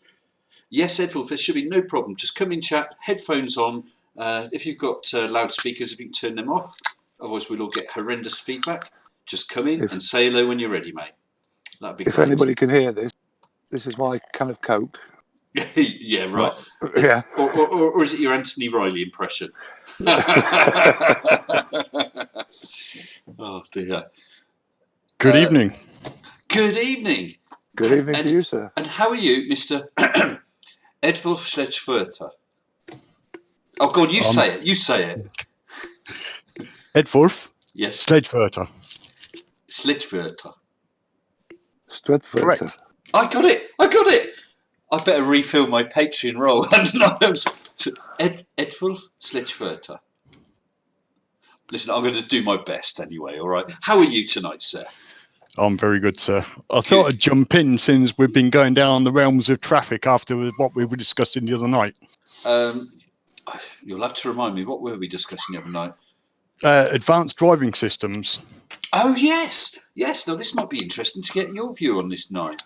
Myself and Eadwulf were talking about things like automation of cars and the driver aids, like the stay in lane things and stuff like that. That was an interesting conversation, wasn't it? Actually, earlier this evening, I nipped out to the local supermarket and I was on a dual carriageway and stopped at the lights, and the car next to me was a self-driving car, and it's got this big sort of band over the top of it on the roof with half a dozen sensors and cameras and things on it. Yeah. And as we pulled away, it drove off in front. It had cameras and sensors on the back window, at the top of the back window as well. Yeah. And on the side, it had the city name and something botics and self-driving car. It looked quite smart, to be honest. I can't remember the make of the car now. I think I said to Eadwulf to myself, "Is that a self-driving car? Or is somebody actually just driving around in?" Well, I think I said to Eadwulf when we had a chat a couple of nights ago that I quite often see a car near where I work that's one of those. And it's a bit like the Google car, a huge load of gubbins on the roof. So they must be doing regular tests in the area. And what we were talking about, or what I was saying, was if the argument's often used that with the self-driving cars, well, you've got self-flying aeroplanes, which is true. They could basically press a button, take off, fly, and land. But with their systems, firstly, they've not got loads of other people within just a few feet of them, as other vehicles. They've not got people wandering into the roads, but also they're extremely regularly serviced, and parts are changed just because they've clocked up so many hours, not because something's wrong with them. And the cost of doing that on a car would make it prohibitive. I recently heard that these self-driving cars have difficulty picking up pedestrians and motorcycles as well. So there's a whole lot of factors you need to bring into it when you look at the thing that we're generally progressing on at the moment, which is collision avoidance systems. So they are just in there to help the driver. So you've still got that interaction with the person. It's like the ABS we were discussing the other night. It's like it's there to help. It can react faster than you can, and that's it. So a total reliance on it is just insane. So if you want to sit there, be quite happy. If all of that is isolated and everything is talking to one another, that's fine, as long as it's separate from the rest of the traffic, so to speak. You haven't got the problem with running over pedestrians. You haven't got the issue that keep that all separate. Allow it to be 100% automated on there, but you've still got to have an awful lot of redundancy, and you can still have a lot of failure in things. You end up with a total electronic failure with a vehicle. Who's suddenly in control of that? No one. Yeah, that's right. Yeah, well, Digital Demonic Davros has just commented in chat that there's an automated bus service near his local hospital for people in nearby nursing homes or assisted living.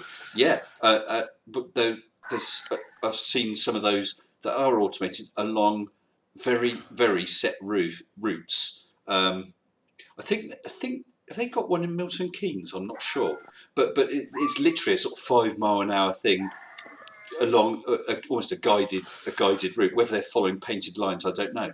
But that's very different than, well, we were talking about motorways, I think, Eadwulf, and motorways actually are comparatively easy, but your ordinary roads will be a nightmare. And going through a town or little country roads, I just can't see how they could do it. Motorway, that is essentially pretty much isolated. Yes.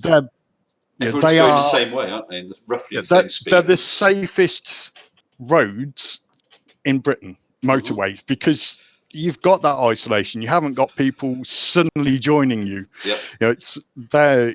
Occasionally, you end up with people driving the wrong way down them, and it has known to be rather messy. But generally, everybody is going.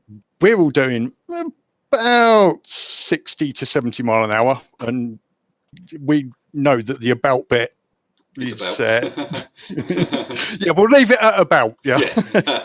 Allegedly. Although they are pushing the limits on that, when they're looking towards increasing those speeds on certain sections where high speed travel isn't really causing a risk. Well, of course, I don't know if you've ever driven on the Autobahn. Their rules are different, aren't they? Rather than this is the maximum speed, that on stretches of the Autobahn there is no maximum speed, and rather than having to wait until a vehicle in front of you pulls to a side, the vehicle you need to pull over to let someone faster pass, basically, and it feels quite safe. I drove over to Germany about 3 years ago. And my kids are always mocking me, saying, "Oh, you're such a slow driver, I'm a very careful driver. I'm not afraid of speed." And when we're on the Autobahn, I was driving at a fair old lick, and they sort of said, "Oh, you're driving a bit faster." I said, "Well, I'm driving faster still. Let's see what it can do." And took it to 125, and then I started to feel a little uncomfortable because the car and the steering started to feel a little light because the air's obviously getting under it. But that was great fun. Well, I had an experience a couple of weeks ago. Like I said, I was going to the supermarket on the dual carriageway, and I overtook this articulated lorry. I don't know these things, 30 ton upwards. Didn't know if it was laden or not, but I drove past him, gave him a bit of space, pulled in front of him, and then somebody who was behind me came whizzing past me, pulled in front of me, and then began to slow down, which was forcing me back and back and back. I couldn't pull out to overtake because there was traffic in the right-hand lane. Yeah. We're coming up to the traffic lights, and the car in front, the lights changed. The car in front went through. I blipped the brakes, looked in the mirror, and this Arctic's up my back end. So I thought, bugger it. And I put my foot down. I went through the lights, and obviously they changed to red. But as I went through, the trucker actually gave me a little double clip on his lights. I think he'd seen the situation and realised the braking distance. If I'd have braked, these things take a lot longer to brake than my little car. Yes. He'd have probably been up my back end, you know what I mean? I think I got the impression that he was like, give me a little thank you blip on his lights, because he knew, like I say, he could see the situation. I gave him plenty of space, but the guy who pulled in front of me, or person who pulled in front of me, I don't know why they were doing it, but they deliberately started slowing down and forcing me back.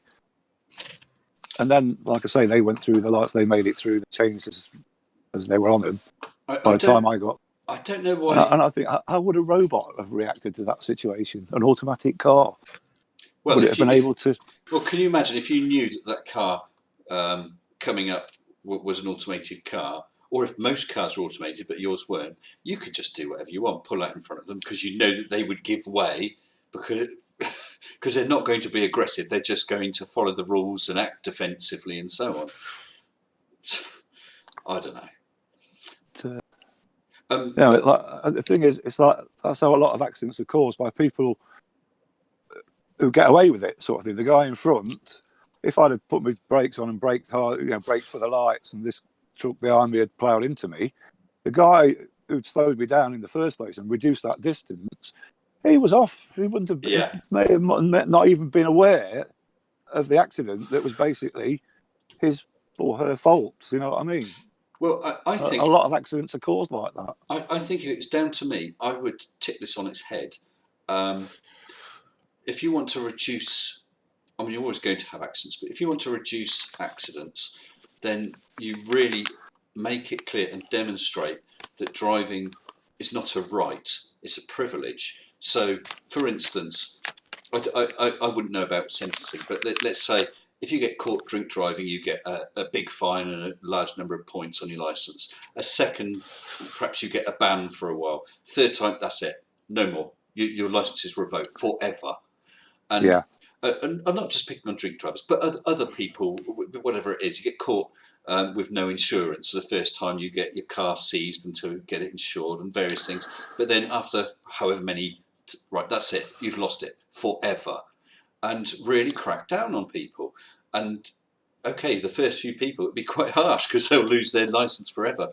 But people will soon learn. And if you can get the worst of the people off the road for good, then you will improve the driving stats immensely. That's my theory, anyway.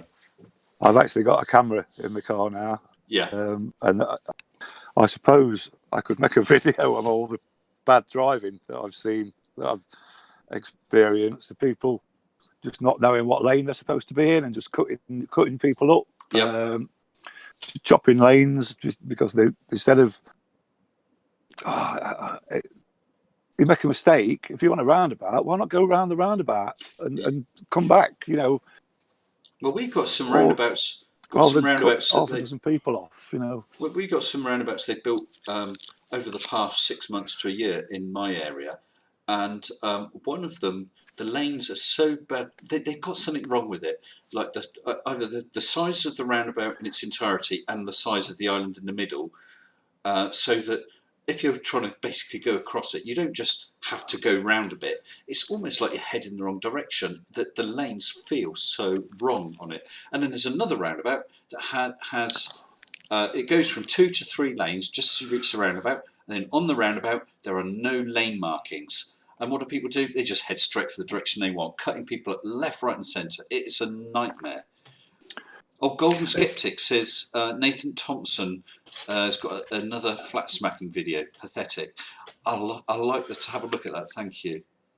Oh, Lily von Stuck OJM. It's Twoo. What a fantastic name. Says, Mr. Sensible, thanks for the stream. I've really enjoyed it. You're very welcome, Lily. Please make sure you come back again. We've got some other new names in here that, at least I think they are. Liam Keenan. Good evening to you. I don't think I've seen you before. Golden Skeptic I have. Marcus Dresden I have seen. Good evening to you both. Starboard, another new name. Hello to you. I'm sure I've missed people, in which case I apologise. I'm sure you understand. It's a lot to try and follow while you're chatting as well. And try not to screw up all the software. So how have you been in, Eadwulf? You had a good couple of days, mate? Yeah, reasonable. Mild piece of poisoning, but other than that, great. Who did you poison? No, I don't react too well to strawberry. And someone thought that just removing the strawberries out of the dish after it had been prepared would be, it's like there's no strawberries left in it. But unfortunately, yeah, it was enough. Unfortunately, involved me being in close proximity to a toilet for a couple of days. Well, not being funny. At least it's. I mean, obviously that's not pleasant, but at least it's that and nothing worse. Because, well, actually, if you have that sort of allergy, it could become anaphylactic, couldn't it? After a time, couldn't it? Oh, because my wife has become anaphylactic to bee stings and peanuts. She never used to be. No, I think that I did hear once that if you get stung once, it might not cause you a problem, a bee sting. It's the second time you get stung. What you mean? If you have a problem, if you are anaphylactic, if you are anaphylactic, the first sting doesn't cause a problem. Is it just the second sting where your body overreacts to it? Right. Produces all the histamines that cause you to. Because I thought for a moment you were just saying anyone with 2 stings. Because no. Obviously, it's just that if you're in that way inclined to the reaction. I mean, I've only ever been stung once in my life, and I'm waiting for the second one in dread. You know what I mean? To find out that I may have an anaphylactic shock reaction to a second. I spent a summer working as a bee. I've done all sorts of things, I tell you, but I spent a summer working for a beekeeper, and it's quite amazing how much you learn about bees.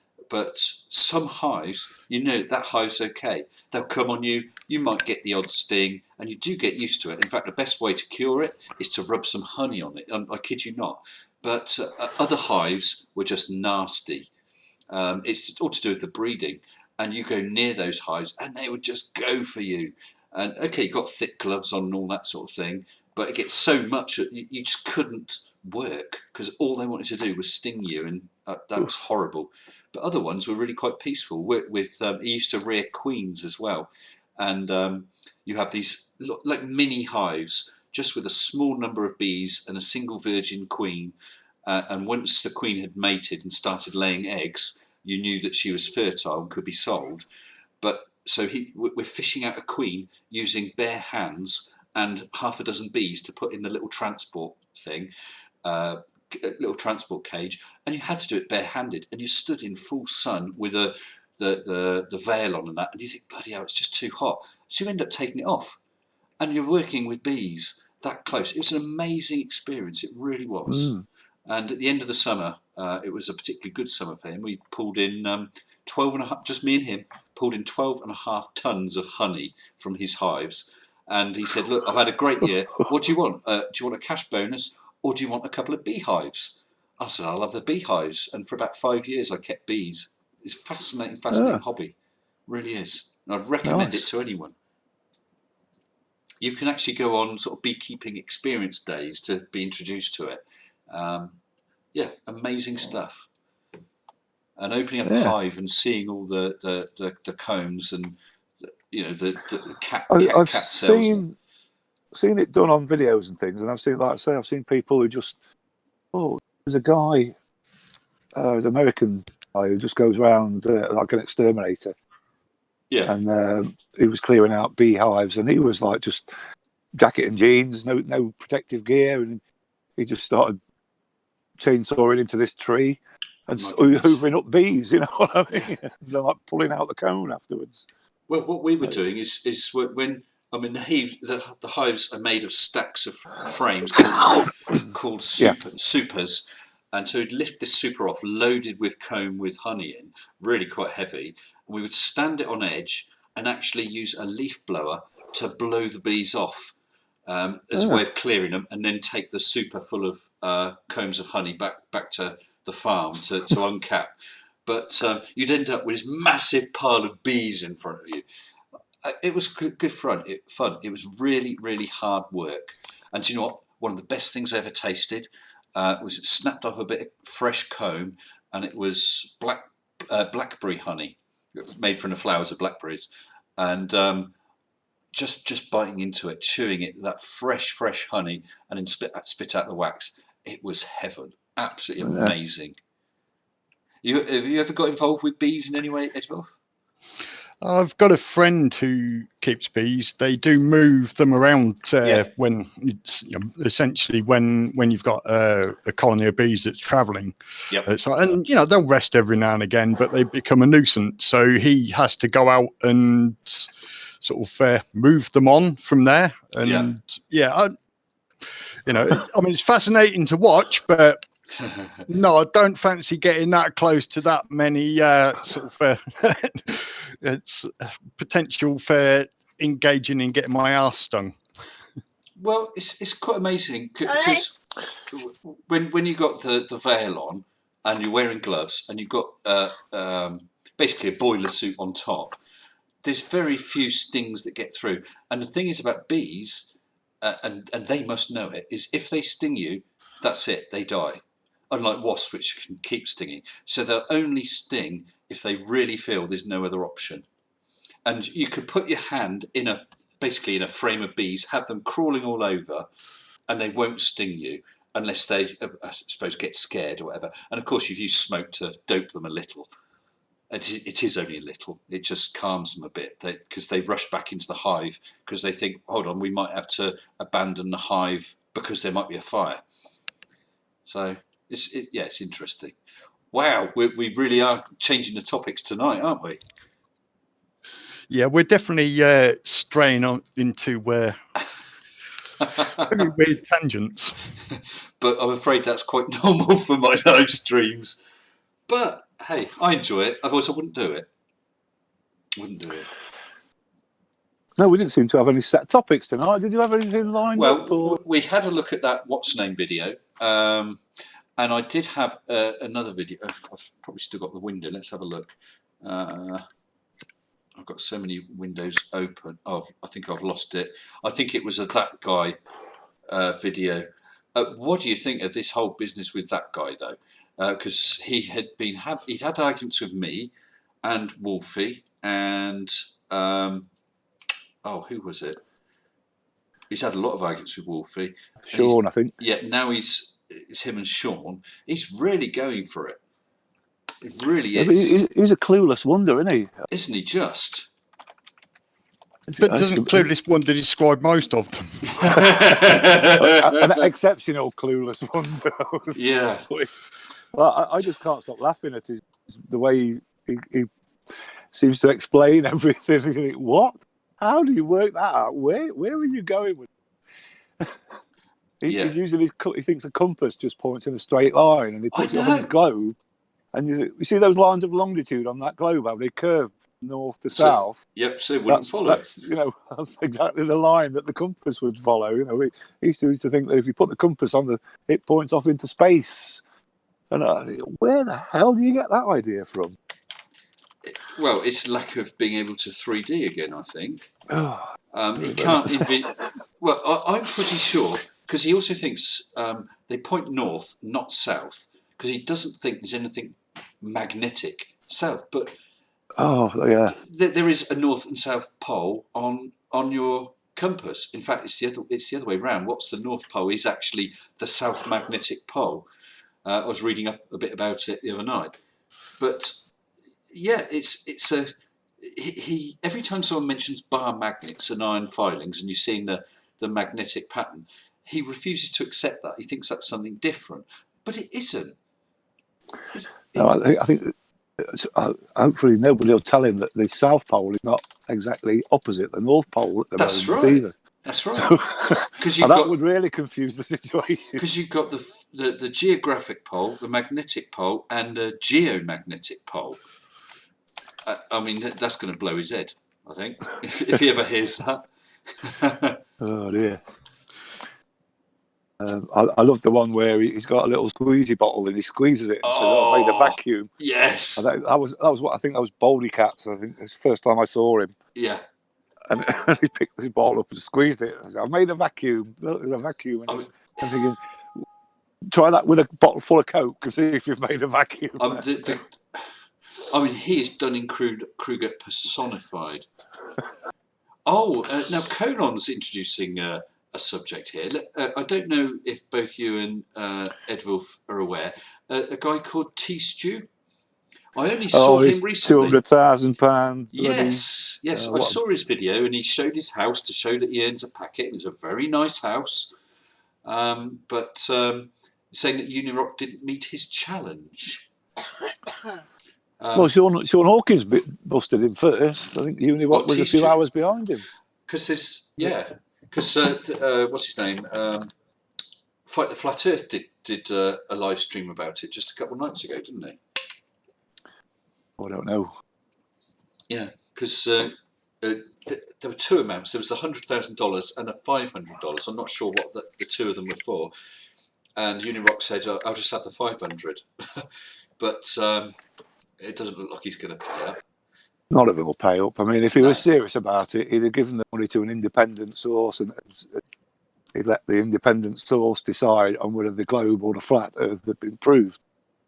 And he does what every flat earther does: deny, distract, and distort whatever evidence they're given. Gerhard Selleck has just said the Flat Earth Aussie Jesus is here, and says, "What if we gave him attention for a reasonable point he made? Would you agree and shout it out?" How do you fancy that, guys?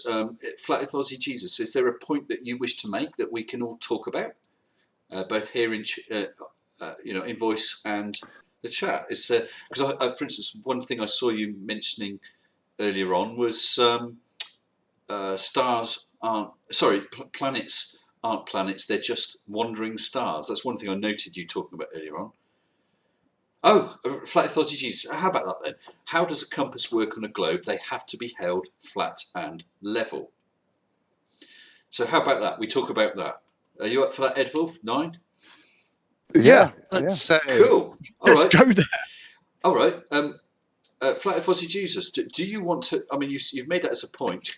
Is there anything that you can use to justify that, or is that the entire point, and you want us to try and debunk it in some way? Well, we'll wait and see. Well, one thing I would say, if your compass needle was 1,000 miles long, then yeah, it's going to stick up from the Earth at each end. But it's only a couple of inches long. We're talking about a globe with a circumference 25,000 miles. So it's your local area appears flat to you. So the compass needle is going to be horizontal, as in what's the best way of putting it? Equidistant front and back with the surface you're above. I just don't see the problem with that. The curve is so gentle, isn't it? This is it. I mean, if you're holding a compass in your hand, then obviously you hold it so the needles aren't catching on the bottom of the compass, so it gives it free range to spin, to turn. Oh, yeah. Sorry, Ross, did you want to come in, chat? If you want to, let me just have a go on. You carry on, Bri. Sorry, not Bri. I've done it again. You carry on. 9. I'm just going to check because I'm pretty sure you're trying to get me to give you my name, aren't you? Because I think I've got. Well, like I say, I mean, so you hold the compass so that the needle is free to spin, and then it will point in the northerly direction. The thing I question is, would the magnetic south pole, because it's not directly opposite, would that have any influence on the compass? It wouldn't matter if it has any influence on the compass. I mean, ultimately, we're only using compasses as an approximation to a direction. It's not something that's going, this is definitely north. It's a tool we use to help us. We can't always sit there and go, well, how can I determine which way's north? You're not going to go from point to point because there's a lot of means that you can use to determine north-south. If you sit there and go, right, okay, we've got it's like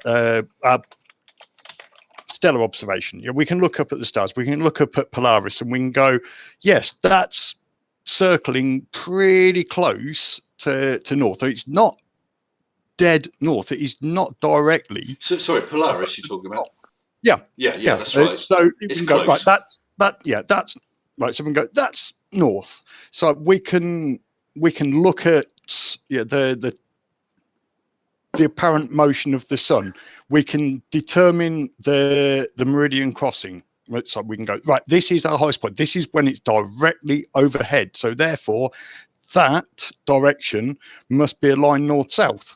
It's that simple to use that. It's like but we don't always want to sit there and go, I'll wait until like we've got this alignment. It's like when you've got something that is running along an approximate direction because of the magnetic fields. We are spinning, which creates that essentially that alignment within the core. That is the path that it follows down. It is sitting approximately along that path. That is our magnetic field. That's our north-south. It's simple. It's just a tool. We want to know where north is. We want to know where south is. An approximation is close enough, even if it's just a little bit out. That's it. It'll get you close enough to your target to get you in visual range, and then you can make your final adjustments from. But the thing is, we have on the Earth we have a North Pole and a South Pole. The compass needle has a North Pole and a South Pole. North is attracted to south, south is attracted to north. So it's not that you can just as validly say it's pointing north, or you can say it's pointing south. We just paint one end red and regard that as the one because that is labelled.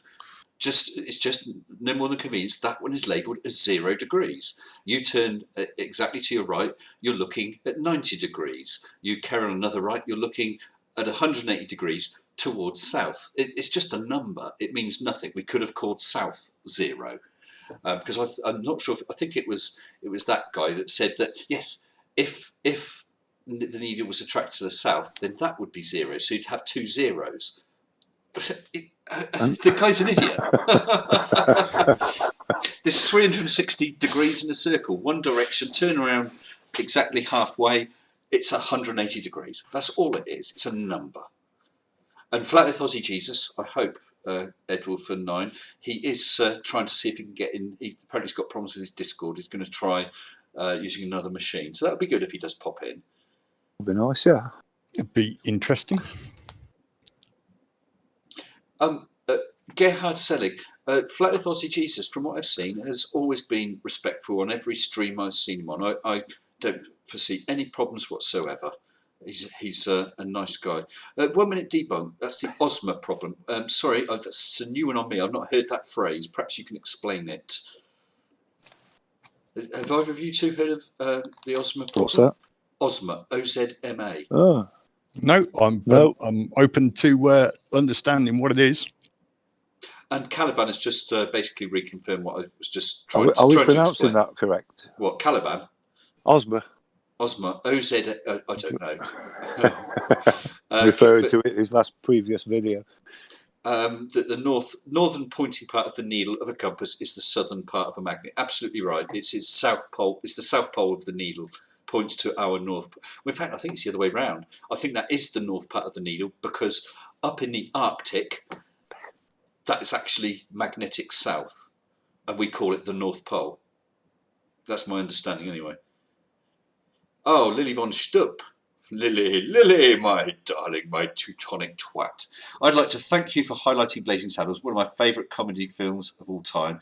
Broke the mould, in my opinion, of comedy writing for its time.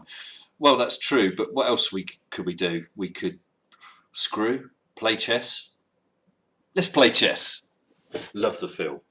I presume you two guys have seen it. Yeah, maybe just a little bit. Yeah. Like, the sheriff is a bong. Yes. I think he said the sheriff's coming. No, dagnabbit, the sheriff is a goddamn bong. Oh, fantastic stuff. Sorry, we're getting distracted again. Yeah, so we're talking needles and that. I shall try to keep on point. Ha ha! Do you see what I did there? I'm not sure it's a northern. Saying nothing. Yeah. And of course, as you get further north, your needle is going to want to point downwards more and more. John Rapp's just confirmed what I said. The South Magnetic Pole is actually the physical North Pole. Yeah, it's the other way around, just for label reasons. Yeah, so as you get further north or further south, the needle will actually tilt. So needles, this is something I only learned a few nights ago. Compass needles are manufactured to cover zones. So the same compass, that if you use that sort of fairly north, as you go further south, it will become less and less, what's the word, usable, or the other way around. So you can get a universal magnetic compass. That's right. They can adjust the balance, can't they? Slightly, yeah. Well, it's slightly weighted. Yes. Yes. So it's got that overcoming influence of gravity, and I know that there's certain individuals in the chat that are probably going to dispute gravity, but you know, it's there. It's a force. You know, we can measure it. Sorry, but yeah. Well, I remember compasses. They used to get compasses for cars, and they were like globes, floating in fluid, and they would sort of, like I said, they had a weight at the bottom that kept them upright, and then you'd sort of like you stick it in top of your windscreen and have it hanging down. And I think what direction. They were more toys, though, weren't they? They were a gimmick, yeah. But I mean, they like I say, they worked on the same principle. They globe shaped in fluid. They floated in fluid. Yes. The weight at the bottom kept them upright. That's all you need, really. Well, Mr. Andratz just said agrees that it's true, they're balanced. And Colon says a magnet from the northern hemisphere, well, I presume a compass from a compass with a needle from the northern hemisphere will tilt the wrong way in a southern hemisphere, and they won't work near the north and south pole itself. Yeah, there's a great video I saw of a guy somewhere in the extreme north with a magnet, and you get too far north, in effect, there's a hole in the magnetic field, and if you get up to that area, then the magnet, in your magnetic compass needle is no longer effective, and in fact, it will then be attracted instead to anything, is it ferrous or non-ferrous? I don't remember which way round, but metal, and he just moved it close to. It was actually the windowsill on the ship he was on, and it was attracted to every screw as he went past. And he went round and round, just a screw, and the needle just pointed towards the screw the whole time because the Earth's magnetic field was, in effect, not effective anymore. Yeah, the whole magnetic thing as well. We have the problem is, why we can't use them on modern ships, why we don't use them on aircraft is because you've got this huge magnetic point around you which can generate its own field. So it doesn't make them particularly accurate when you've got something that's swaying it. That's why we use gyroscopic compasses. Well, flat earth Aussies are still saying that they still only work on the level. But what do you mean, Aussie? Because you think if you're stood at the coastline, if you imagine the Earth is a ball for a minute, the horizon is I think the geometric horizon is about 3 miles away. But let's say 5 miles away, but whatever. It does look pretty flat. It's not like you're on a sharply curving ball, and if the magnetic field is it's ballooning out from the poles in greater and greater arcs, but it's 3D. It's not a little line. It's a whole field going this direction, that direction. So it's just aligning with the direction. That's all it's doing. I don't see that the shape of the Earth at all, whether it's flat, round, or oblate to a greater or lesser extent, I don't see that that's a problem. I really don't. Oh, we've got someone else in here. Horizon Level. Go to the Nathan Oakley channel and get on the Flat Earth Live debate show any day and challenge him and prove scientifically we're wrong. No, waste of time. Waste of time. There you go. Did you hear that, Horizon Level? It is a waste of time because Nathan Oakley, he will give you that chance to start and then he will shout you out. He will have his volume higher. He will mute you whenever he likes. I was listening to a bit of one the other night. with Riley as well, and he said to Anthony, "Okay, you explain your thing," and Anthony Riley did, and then asked the other guy what his response was, and Oakley says, "Well, he can't answer you because I kicked him out." Well, what sort of person is that? Yeah, I was listening to one the other day, a couple of weeks ago actually, and I just went onto the channel, and there was a guy trying to explain something. He was the Glober. Yep. And Oakley's two oppos, I didn't recognise the voices. One's probably Arwen. No, that's it. It definitely wasn't Arwen. It was two others. Yeah. But the guy's trying to explain something. These two guys were at him. They knew a bit about something about what he was saying, but they were twisting it and asking questions and throwing questions and twisting what he was saying. So he's constantly trying to explain what he meant and what the was. And then all of a sudden I heard Oakley spark up. So the Earth rotates beneath the laser gyroscope. And as soon as I heard that, I thought, no, it's with the gyroscope, not beneath it. And of course, this guy's so distracted by the other two, he didn't hear him. And he carries on with these two, and they're snapping at him and going for it. And then a few seconds later, Oakley does it again. He jumps in with this. So the Earth rotates beneath the laser gyroscope. And I'm saying again, I'm thinking, no, don't fall for it. And I think it was the fourth attempt. This guy's obviously had enough of these two. He hears Oakley spark up, and he goes, yes. And as soon as he said yes, Oakley jumped on him, starts ripping him to bits, grabbed you by the ankles and giving it all that kind of stuff, whatnot. You know what he does. You know how he does. Yeah. And, go on, you're out of here. And that's all they do.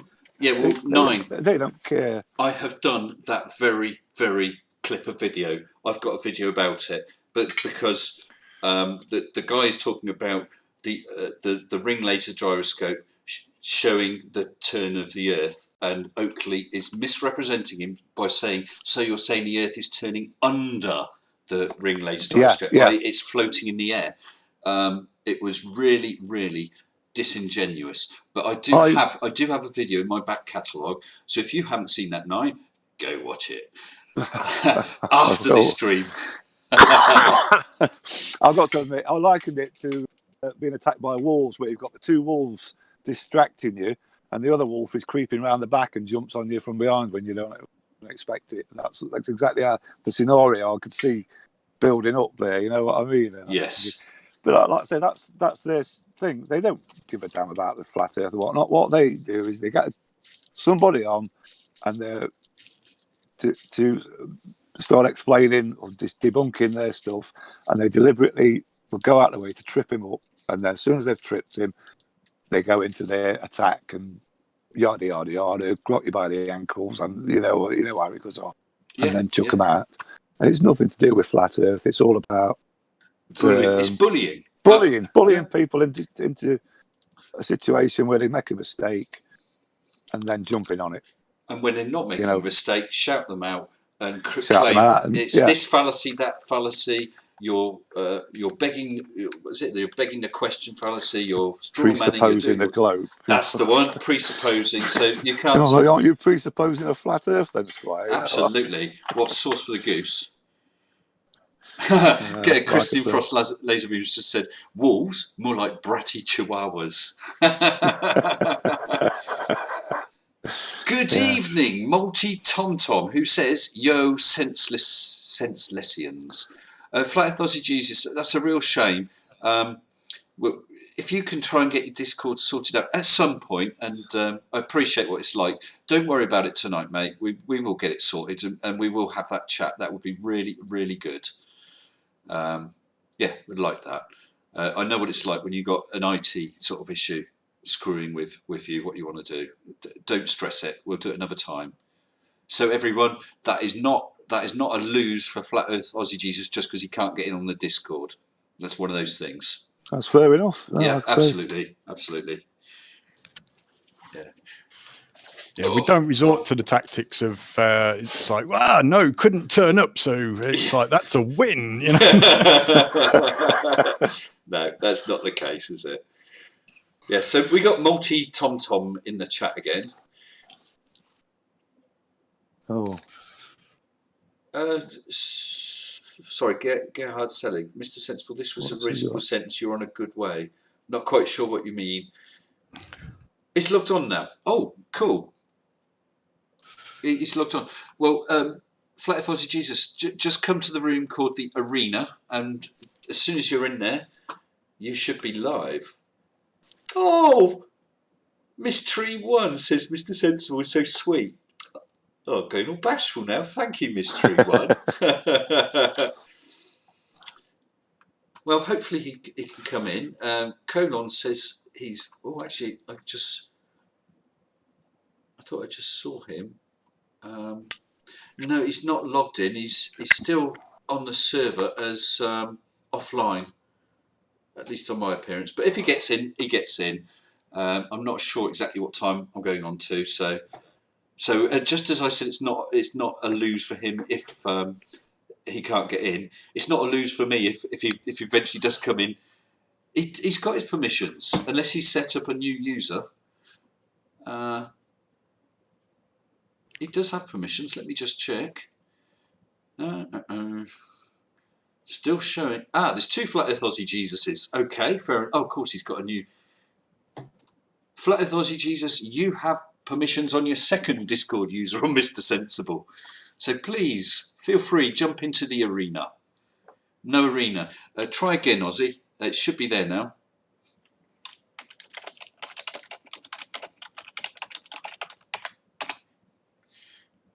That'd be good if you can get in here. That'd be nice. He definitely has permissions, but he was not showing as logged in. Come on, Ross. He's in the lounge. He's in the lounge. Oh, brilliant. Okay. And hopefully he's coming in. Oh, crumbs. I've got so many rooms open. He's in the That's lounge. further down. Oh, right. Colon's directing him. Oh, smashing. Here we are. Hello, Flat Earth Aussie Jesus. Good evening to you, or good morning to you. How's that? Did that work? Yes, you're in. You're not being funny. Your sound's not brilliant, but you're in. So that's great. How are you? Yeah, mate, I'm good. Try and mute a few things so I can... Okay, yeah, because our sound's coming back. Well, I hope you've been having a really, really nice coffee and it's a good start to your day.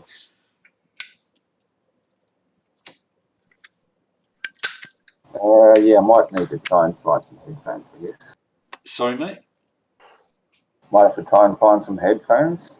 Yeah, okay. All right, then. So, I mean, if you want, excuse me, if you need to wander off for a minute and have a look, that's great. It's not a problem. Well, that's good news. Yeah. I'm glad he's got in here. So hopefully in a minute he'll come back and... because the sound was quite poor. I'm not sure if he's actually trying to... or is connecting with his phone. I can hear his... right now. I think his speakers are feeding back. Yeah, so headphones are the cure for that. As he seemed a bit quiet as well. Yeah, pretty ordinary sort of microphone. So. Okay, all right. Yeah, we'll give you... Don't you worry, Ross. We'll carry on. Yeah, so it's good news that he's got in here. I guess we're not going to have a lot of time tonight, but it would be good. If we know he's set up and can come, then we can definitely sort out another date for a full fireside chat and or a debate on some occasion or other. So we'll have... How many... Sorry, pal? Are you trying to say that this sound isn't good? It's not the best. It's not the best. I mean, you're understandable now, but it's not the best. It's a little quiet, if you don't mind me saying. So I'm using a microphone. Yeah, that's... need a better one. Yeah, it could be. It gets a bit echoey. But listen, Ross, it's absolutely fine for tonight. Don't you worry about it. Yeah, right, yeah. So, we were talking about compasses, or is it compi? What's the plural of compasses? Yeah, well, it is the one has ended up since the fact that they only work flat and level. Seems a bit odd to me that they could work on a spinning ball at all. And the fact that one end of it is always pointing north. Yeah. And the southern opposite north, which means it can't really be pointing south at all, because south is back around down the bottom of your ball. Well, it's the opposite direction around the ball, isn't it? If I stuck you in the middle of Australia in a car, you could drive north or you could drive south. But with both of them, you will be going around a certain amount of curve. There's no problem because in your car, you're following the surface. With the needle, it's only a few feet off the ground anyway, but it's following the direction of the magnetic field.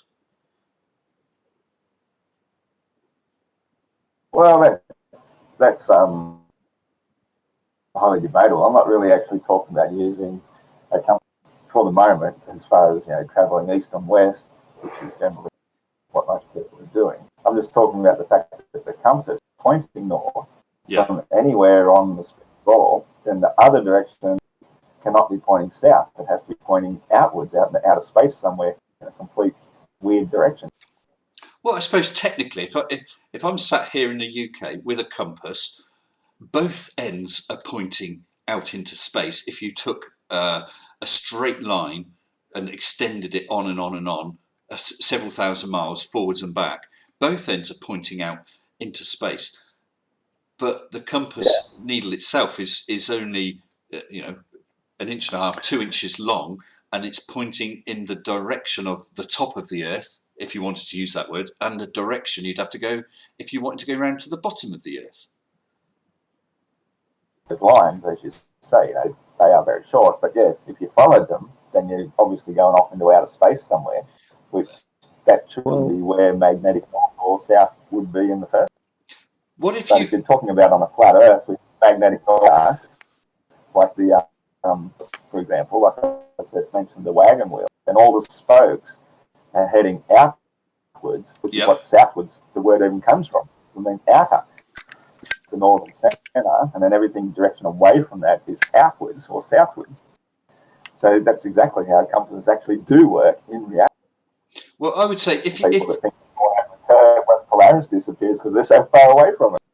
Well, I would say if the Earth was flat, leaving aside whether you could have magnetic poles and so on, but if the Earth was flat and you had in the centre, which is your north, something magnetic, your needle would point straight towards it, and the other end of the needle would be pointing towards the edge of the disc. I don't dispute that. I dispute that it could work. The magnetic field would work. But yes, I can understand what you're saying.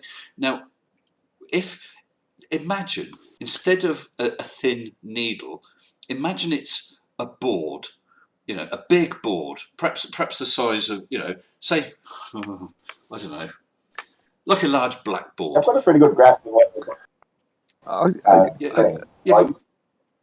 have a reckoning of what living on a globe was. I've just now come to the point that it's impossible. It's very easy to refute and to prove otherwise, and it's basically just like a big ring. Is how it works. The magnet, it has a northern pole right in the centre, and the outer skull on the outside. It's pretty much how reality works logically. Well, so to consider that we're on a big ball, it's really nonsensical in every sense of the word. I can get this, because if you had a pointer and you had a laser at each end, one pointing forward and one pointing back, then that laser beam would point out into the clouds. If it was facing north, it would go off into the clouds because it'd be a straight line. But if you're carrying a compass, if you move forward, that compass will still carry on pointing out into the clouds, but you'd be following the Earth curvature. So the line would curve around with the Earth. The laser light would curve around with the Earth. It wouldn't. I mean, that's how that wave is so long, because it is planar Earth is so big that you assume just because something's gone over a curve, and so you can fool yourself into believing that's what you've actually done, and it will still make some sort of logical sense. But if you understood the laws of convergence and just realised that everything beneath you appears to be rising up in the first place, it means you're not actually going over a curve, because as you can see, that horizon, where you say the curve keeps on rising with you all the way till as high as you can possibly. Which sort of suggests we're living in a golf ball dimple world where the dimple keeps magically rising with each and every viewer. Point of view of each and every perspective. Well, if we can try and stick, if we can try and stick with magnetic fields, compasses, and so on, rather than getting onto the horizon rising to the level of the eye and whatever, I was thinking. Obviously, you're down in Oz, aren't you? So you have totally different star constellations to us. Now, okay, you're a long way away, so you could say that's because you're more towards the edge of the Earth. Leaving that aside. So the constellations you have, like, say, the Southern Cross, I'm not sure which is the most southern of the constellations, but if you were to look at the most southerly constellations, you're looking southwards, away from the centre of your flat Earth. But someone else in, say, Argentina, looking away from the centre of the flat Earth, looking south, is also seeing those same constellations. How? Because you're way around the disk from them. It's easy to explain. All the stuff we can see when we look towards on the inner side of the equator, you look towards Polaris, and you can see that all the stars are going in a big circle around Polaris. And the further outwards they get, bigger the circle goes. So they all seem to be still moving as one body. So they make a bigger and bigger circle, but still remain the same distance from one another, the same parallax, so to speak. So if you turn around and look at them going the other way, you're going to appear to be going in the opposite direction, but they still keep going. And you only see them at night time. Because the night time is at a different time in Argentina than it is in Australia, the stars keep going over Western Australia, they go across the Atlantic, they go across Africa, and then they keep on going, come around to South America, and then they come back again the next night when we see them again. So it all works like a big clock. If the stars rotated like that, I would agree. But looking north, they're all rotating around Polaris. Looking south, they're all rotating around an empty point, but they're all rotating in a circle the opposite direction. So they're not. I agree. I agree. They appear to be moving as one mass. The distances between them is not changing. I'm not so sure that that's. Sorry, say again. I'm not so sure that that's actually true, that they go around a point in the south. To me, it seems as though every time somebody tries to show evidence of it, they show some amount of star trails, but then they cut out and they paste it in again, as though they're going around the centre point.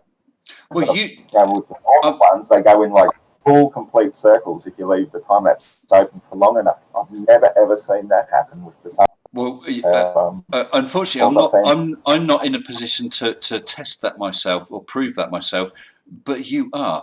If you are honestly open and believe in your beliefs, your theory, then why don't you get a camera and put it on a time lapse and see for yourself? Because you could actually do that, and then you could prove if you were right or wrong. Yeah, I'd love to do that, but I don't have a very big budget. Okay. But then you could even do it if you gave just the time. I mean, I don't know which are the southernmost constellations off the top of my head. I'll have a look at a map right now. But you could have a look at them just as it gets. You could. That you can see the southern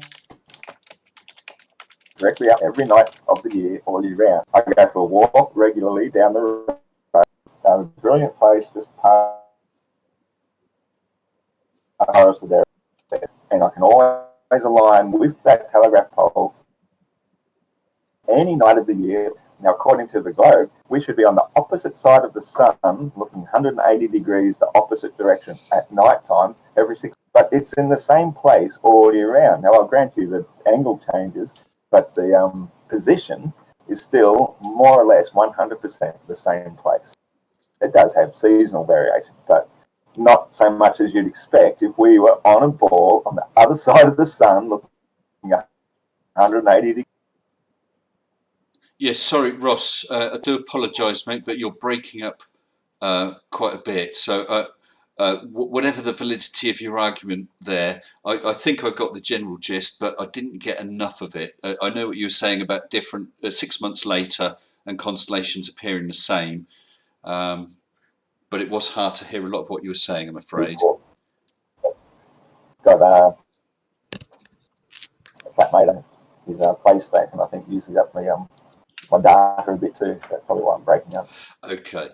I'm just looking at some southern constellation charts, and it appears that it's Octans. The triangle of Octans is pretty much the closest constellation to the southern celestial pole. So if you were to look, as soon as it got dark and saw the position of Octans, let's say it was in a position where the long pointy bit is pointing upwards, and then you go out later on in that same night, sort of 6 hours later, you should have seen it rotate around the same sort of direction, the same point, by a quarter. And if you could then see it again sort of just before dawn, it should be virtually upside down to the position it was, i.e. it's rotated around a point without getting lower or further away. That's no cameras, so you could do that just with your eyes. I've done that with I'm sorry, you broke up again. I was just going to say I've done that with the Big Dipper. Seen it when I first gone out at night, and it's one way up, and it's looking like a ladle. And then later on in the night, it's sort of partly tipped over, and later on still, it's more tipped over as it's rotated around Polaris. So it's not. Obviously, you agree that it rotates around Polaris, but you're saying it doesn't rotate around a point on the southern celestial pole. But I think you will find that if you look at some constellations that do not set during the night, they will have rotated around a circle, which would indicate that that's 180 degrees opposite from the north celestial pole. And then if you accept that, you'd then have to accept that you are upside down to me, whether it was a globe or a cube or whatever. You'd have to then accept that.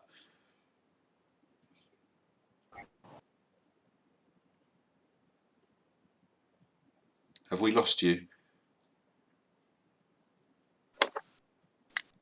I've still got 9 there. Yeah, I'm still here. I just nipped off and come back. Are you there, Ross? No, it looks, he's saying in chat that he's sort of breaking up on his end. So, okay. I've got to admit, I couldn't make out what he was saying, to be honest. So. That's right. Well, listen, Ross, we'll do it some other time when you perhaps got the connection sorted out. I mean, that's great. Well, hopefully you can see anyway that we're respectful to you and gave you a chance to talk and treat it as a little test, an experiment, no less. So thank you very much for coming in. I do appreciate it. All right. And oh, he's back again. Yeah. Yeah, so hopefully you can see Ross and we can have a good chat. We won't necessarily agree, but we can have a good chat, yeah? Okay. I've got a super chat from 3am Paranormale Horror. Good evening to you, who's super chatted €2. A 15 degree per hour drift. Hello, Mr. Sensible. And big thanks to Mr. Bob, no doubt. Oh, dear. I don't know, Ross, if you're there in chat, but Multi Tom Tom says Flat Earth Aussie Jesus is being monitored. Why? Flat Earth Aussie Jesus is having a discussion, and I haven't yet. But if I was able to present evidence for him to change his mind, then that's because I've presented evidence for him that this made him change his mind. At least that would show his mind was open. Multi Tom Tom. We'd like to see your mind, let alone whether it's open or closed. Oh, you have a higher understanding. Oh, dear. Well, no point in wasting time with that then, is it? Not really. And Eadwulf, sorry, you've been sort of pushed out a bit. You're still in here, okay, sir? Oh, yeah, I'm still here. It's the whole celestial problem. It's like we see a sphere, we look out, it's like we can we've been using celestial navigation for quite a while. It's got us from place to place quite well. We have the tools to use it, and it works. Knowing quite well, it's like where you are and when you if you know when you are, you can tell where you are. That's what's the problem. So we have this like celestial south pole. If you look at the fact that everything is appearing and rising in the east, setting in the west, and that happens regardless of where you are. So we have to have this thing where if it was a flat earth and everything would be following that same east-west motion, then why do we get this essentially reverse rotation around in the southern hemisphere? Why do we see that rotation around that celestial point? Why is it going the opposite direction from where we view it in the north? It's still traveling east-west, but from our point of view, it's like we look at it in the north. If we're in the north and we look north, it's like that rise we get. It's this counterclockwise motion across the sky. It's like the other way, we get a clockwise motion across the sky. How does that work on a flat Earth? It can't. We've got a sphere. Simple. Well, of course, I think it's the killer, whichever way it is. Now, I know which way it is, you know which way it is, but whichever way it is, either we have 2 points of rotation, in which case it must be a sphere or at least a 3D shape, or we've got a disk of stars, in effect, rotating over us, which is what Ross was saying, in which case that would indicate a flat plane. So I think that's why it's so important, because and it's so important for his side, for want of a better word, in that one is going to disprove the other. But I've seen photography showing star trails in the south going around a location. There's no star near that point, but going around a point. Well, no visible star. No visible star. No, sorry, naked eye visible star. Before people start jumping and going, if you use a telescope, you can see it. Of course. And I've just had another super chat, which I think is coming through. Colin Field, Mr. Colin Field has super chatted $5 Australian. Just joined today. Hello, good evening, and welcome to you. Very hard to see Sigma Octantis, but the pointers and the Southern Cross rotate around the southern celestial point beautifully. Thank you. And of course, you can watch that just by leaving it several hours in between viewings, and you'll see how it has rotated, which was the point I was making. And you can see that just as easily in the north with the Big Dipper and so on. Sean Hawkins says a disk of stars rotating would create oval star trails. I suppose they would. They would rise in one point, go a bit more to the south, and then head a bit more north. Yeah. Flat Earth Aussie Jesus in chat says looking at lights in the sky doesn't prove the shape of the Earth. Well, it would prove that whatever shape we were, we'd have to be physically rotating rather than just spinning as a disk.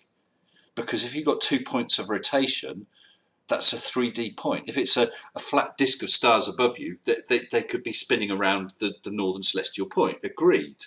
But if they're spinning around here and they're spinning around something else at the same time, then that's got to be a 3D shape of some sort or other. I think that shows it. But let's do this chat sometime, and maybe we could. Well, I don't know. We can agree subject matter beforehand. I'm happy to talk about that. Mr. 3am Paranormale Horror is super chatted again. €2. Is it a CD or an LP vinyl tape star disc?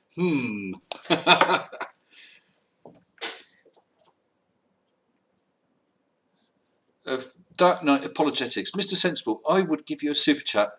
It wasn't broke. If it wasn't broke, I presume. Well, that's all right, Dark Knight Apologetics. You can always go onto streamlabs.com. Link is in the description and make a donation there. Thank you, anyway. That was shameless. Well, it's all good fun. I don't expect. I honestly do not expect a penny. Every penny is very, very much appreciated, but I don't expect it. Okay. But I do want to make people aware that if they do want to make a donation, they can do it via Streamlabs. What that does mean is that Mr. YouTube doesn't take a cut. In fact, nobody does under those circumstances. And whatever you kindly decide to donate, I get the whole lot, barring currency conversion or whatever. Just like to bring up the thing that Flat Earth Aussie Jesus has put in chat. It's like about that stars are moving in these circles. It's like, but the sun is just making this east-west motion. It's like the sun is a star. It's yeah. Oh, excuse me. But although there's added but there is the added complication that we're orbiting around it as well. So it's not just how it appears because. Oh, he was. Sorry, TC Lucas says that he means he was broke, not super chat. I'm sorry, Dark. Oh dear, how embarrassing. Well, whether it's you that's broke or whether it's super chat that's broke, I do appreciate the comment anyway. Thank you.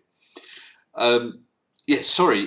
What was it? You Nine just or you Eadwulf just said something about nearest star, the sun. Yes. Yeah. It was myself, not Nine. Yeah. Yes, indeed, it is the nearest star, of course. And as Mojo7 says, it's a local star for local planets.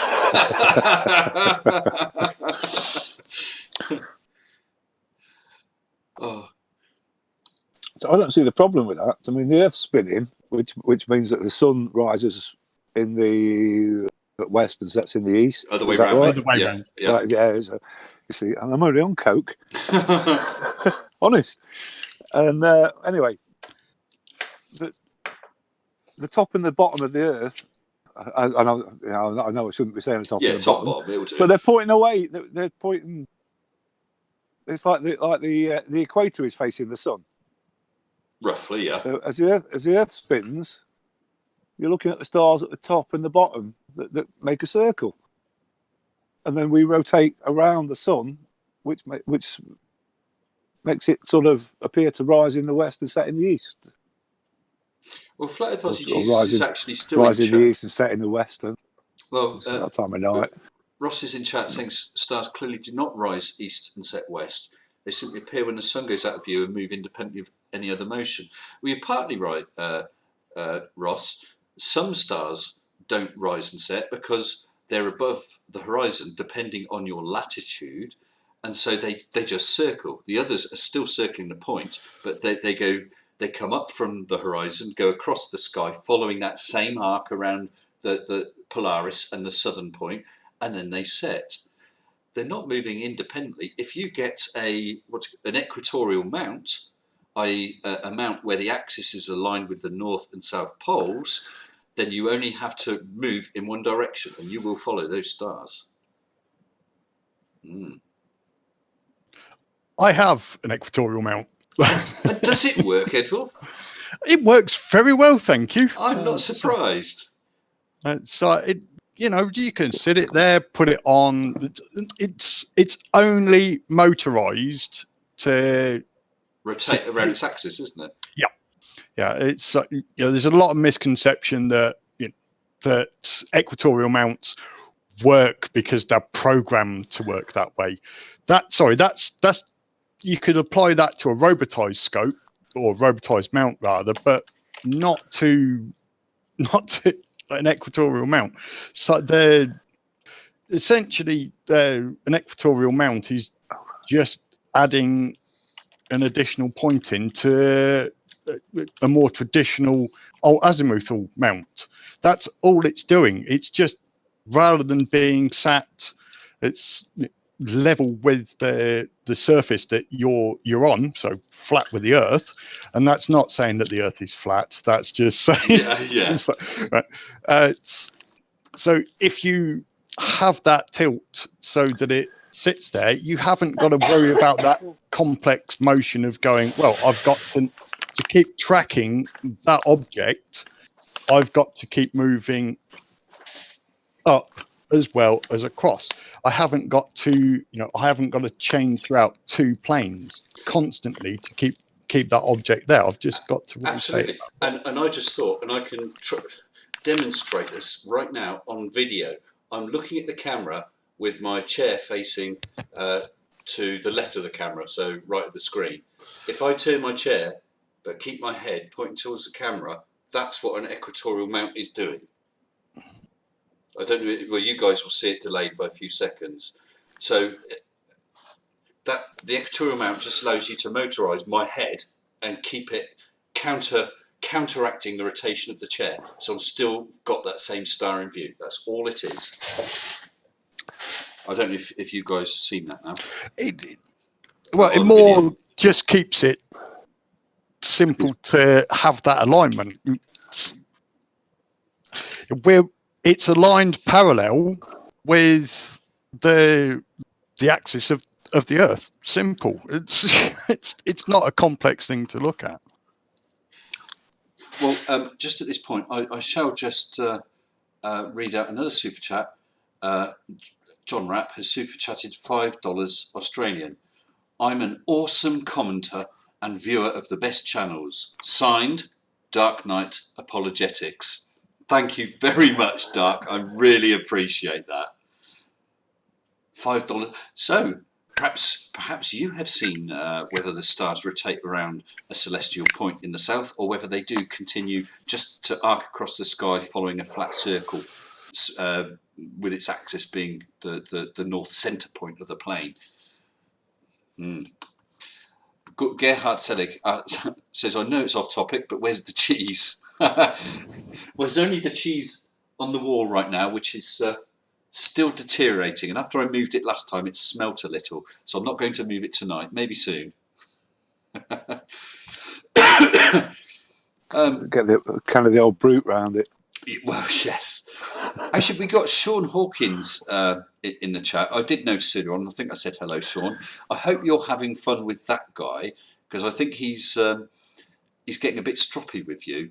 Because I've had a go at him. Wolfie has. Where's Wally? That was the other one. And your good self. He's really going for it lately. And I see you're now tackling Ross in chat, so I'll leave you to it. And have we still got Tom Tom in there? Because I can see mentioned by other people of Plasma, which indicates to me Tom Tom. Dark Knight Apologetics at John Rapp. You're awesome. I like you. Oh dear. Yeah, Tom Tom's still there. Mr. Hawkins says hello. And Tom Tom says Hawkins is a coward. Well, I doubt that. I doubt that too, and he's there in chat. And Tom Tom, I'm still waiting for a video. You said you were going to do a video that I wouldn't be able to debunk because you were undebunkable. I think that's what you said in the last stream.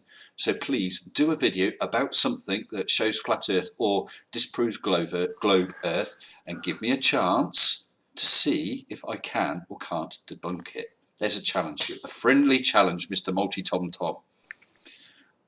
I await with bated breath.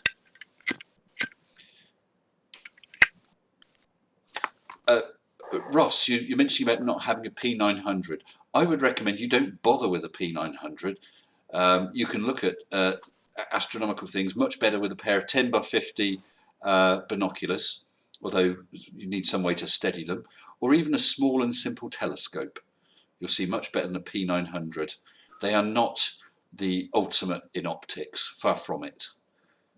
I know that they are the flat Earth optical equipment of choice, but it's a bad choice. And how many have we got? I haven't really looked. How many have we got in the room? 73. That's been slowly climbing up. So a good number of you in here tonight. So thank you very, very much all for coming.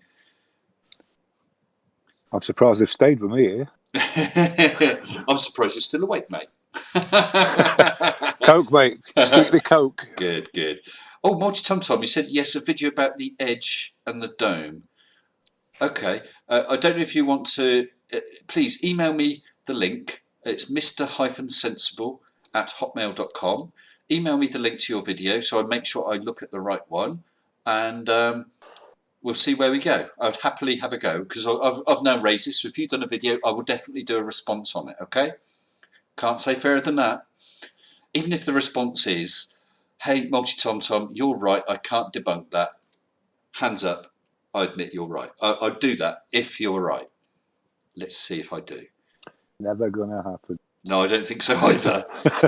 but the point is, I won't run away. Okay, I won't just not do it. So if you can send me the link, I'll do it. Okay. You could probably do that with a bit of gorgonzola. Well, maybe I'll have to bring cheese. Tom, what's your favourite cheese? Oh yeah.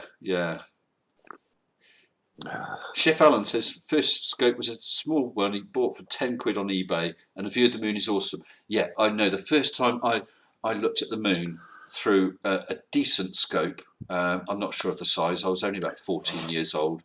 Wow, I was hovering over as the moon passed my field of view. Absolutely stunning. Have you just seen that chat that's come up? Yes, I have. Yeah. Mr. 3am Paranormal Horror, €2. Flat Earth was invented by Nikon to sell P900s. Absolutely. And once they cornered the market, they decided to bring out the P1000s. Sean, if you don't get the cheese joke, please have a look at my first cheese video, which was Sleeping Warrior Busted by Cheese, and you will understand everything, okay? Sleeping Warrior Busted by Cheese. And I've used cheese a couple times since then, and it's sort of become my thing. Cheese is cheese, as in cheddar and so on. And in fact, I'll do it. 1 second. In fact, Mr. Sean Hawkins, just for you to have a look at, my 1,000 subscriber cheese award from YouTube, which is looking a bit ripe at the top. Colon points out that it's 7 minutes to the shills. That's a very good point, Colon. And I actually mentioned earlier on about clashing and so on, and how some of us creators will hand over to others. And I've been going now since, I think, about 9:15. It's now 11:25, so I will stop in the next 3 or 4 minutes or so and encourage everyone to please go over to the shills. So, Colin, if at the last minute you could drop that link in again, that would be great. So after we finish, if everyone pops over and visits the shills, it should be good fun. Please say that Mr. Sensible sent you and ask if there's any cheese. They always appreciate that. Yeah, so I'm going to have to finish up soon. So, 9, would you like to have some final words? Oh, I'm running out of things to say, to be honest. Well, anyway, I hope you've enjoyed tonight, 9. I have enjoyed it, yeah. I always enjoy little chats. Good. I hope the people out there have enjoyed it as well. Well, they haven't run away. They haven't run away now, so it's a good sign. Okay. So, listen, thank you very much for joining me. You're always welcome, okay? Thank you very much, sir. Okay, I'll catch you again, pal. And okie dokie. Yeah, see ya. Eadwulf, any final words, any comments? Yeah, okay, let's just drop in the nice simple one. It's like, my first proof the Earth not being flat. So you're just simple celestial observation. And the easiest thing that we can look at is the sun. It's like no matter where you are on the planet, it's got this apparent motion of 15 degrees per hour, and it doesn't change in angular size throughout the course of the day. So that means it's distant. Being distant, it's shot. If we had a flat Earth, all of it would be under the same level of illumination at the same time. We don't see that. It's not flat. And there we go. Okay, a good note to end on. Well, listen, Eadwulf, it's been great to have you in here on live. We've talked once before, but having you in here on chat has been brilliant. And just in case you out in the side chat didn't realise, because I didn't say, Eadwulf is one of my kind patrons. So thank you, Eadwulf. So you're, as I said before, and I will continue to say, you're more than welcome. It's like, if I can do anything to support it, even if it's only this little bit, there we go. Well, thank you very much. Catch you soon. All right. Right. Okay. Thanks for having me on.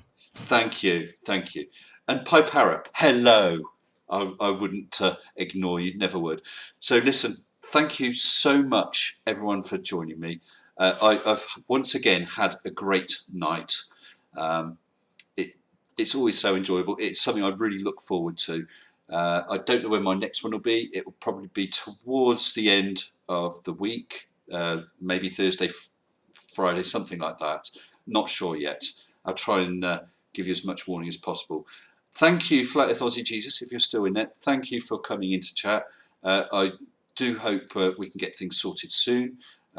Please also suggest some possible dates to meet. We'll get it arranged, and we'll have a good old chinwag and a couple of virtual beers if that's your thing. All right. So thank you, pal. Thank you once again, everybody. Everyone who's commented, my subscribers, please hit like. Thank you for those who have super chatted. Very, very much appreciated. And any and all of my patrons that are out there tonight. It's been brilliant. Look forward to seeing you all again soon. Until then, stay sensible.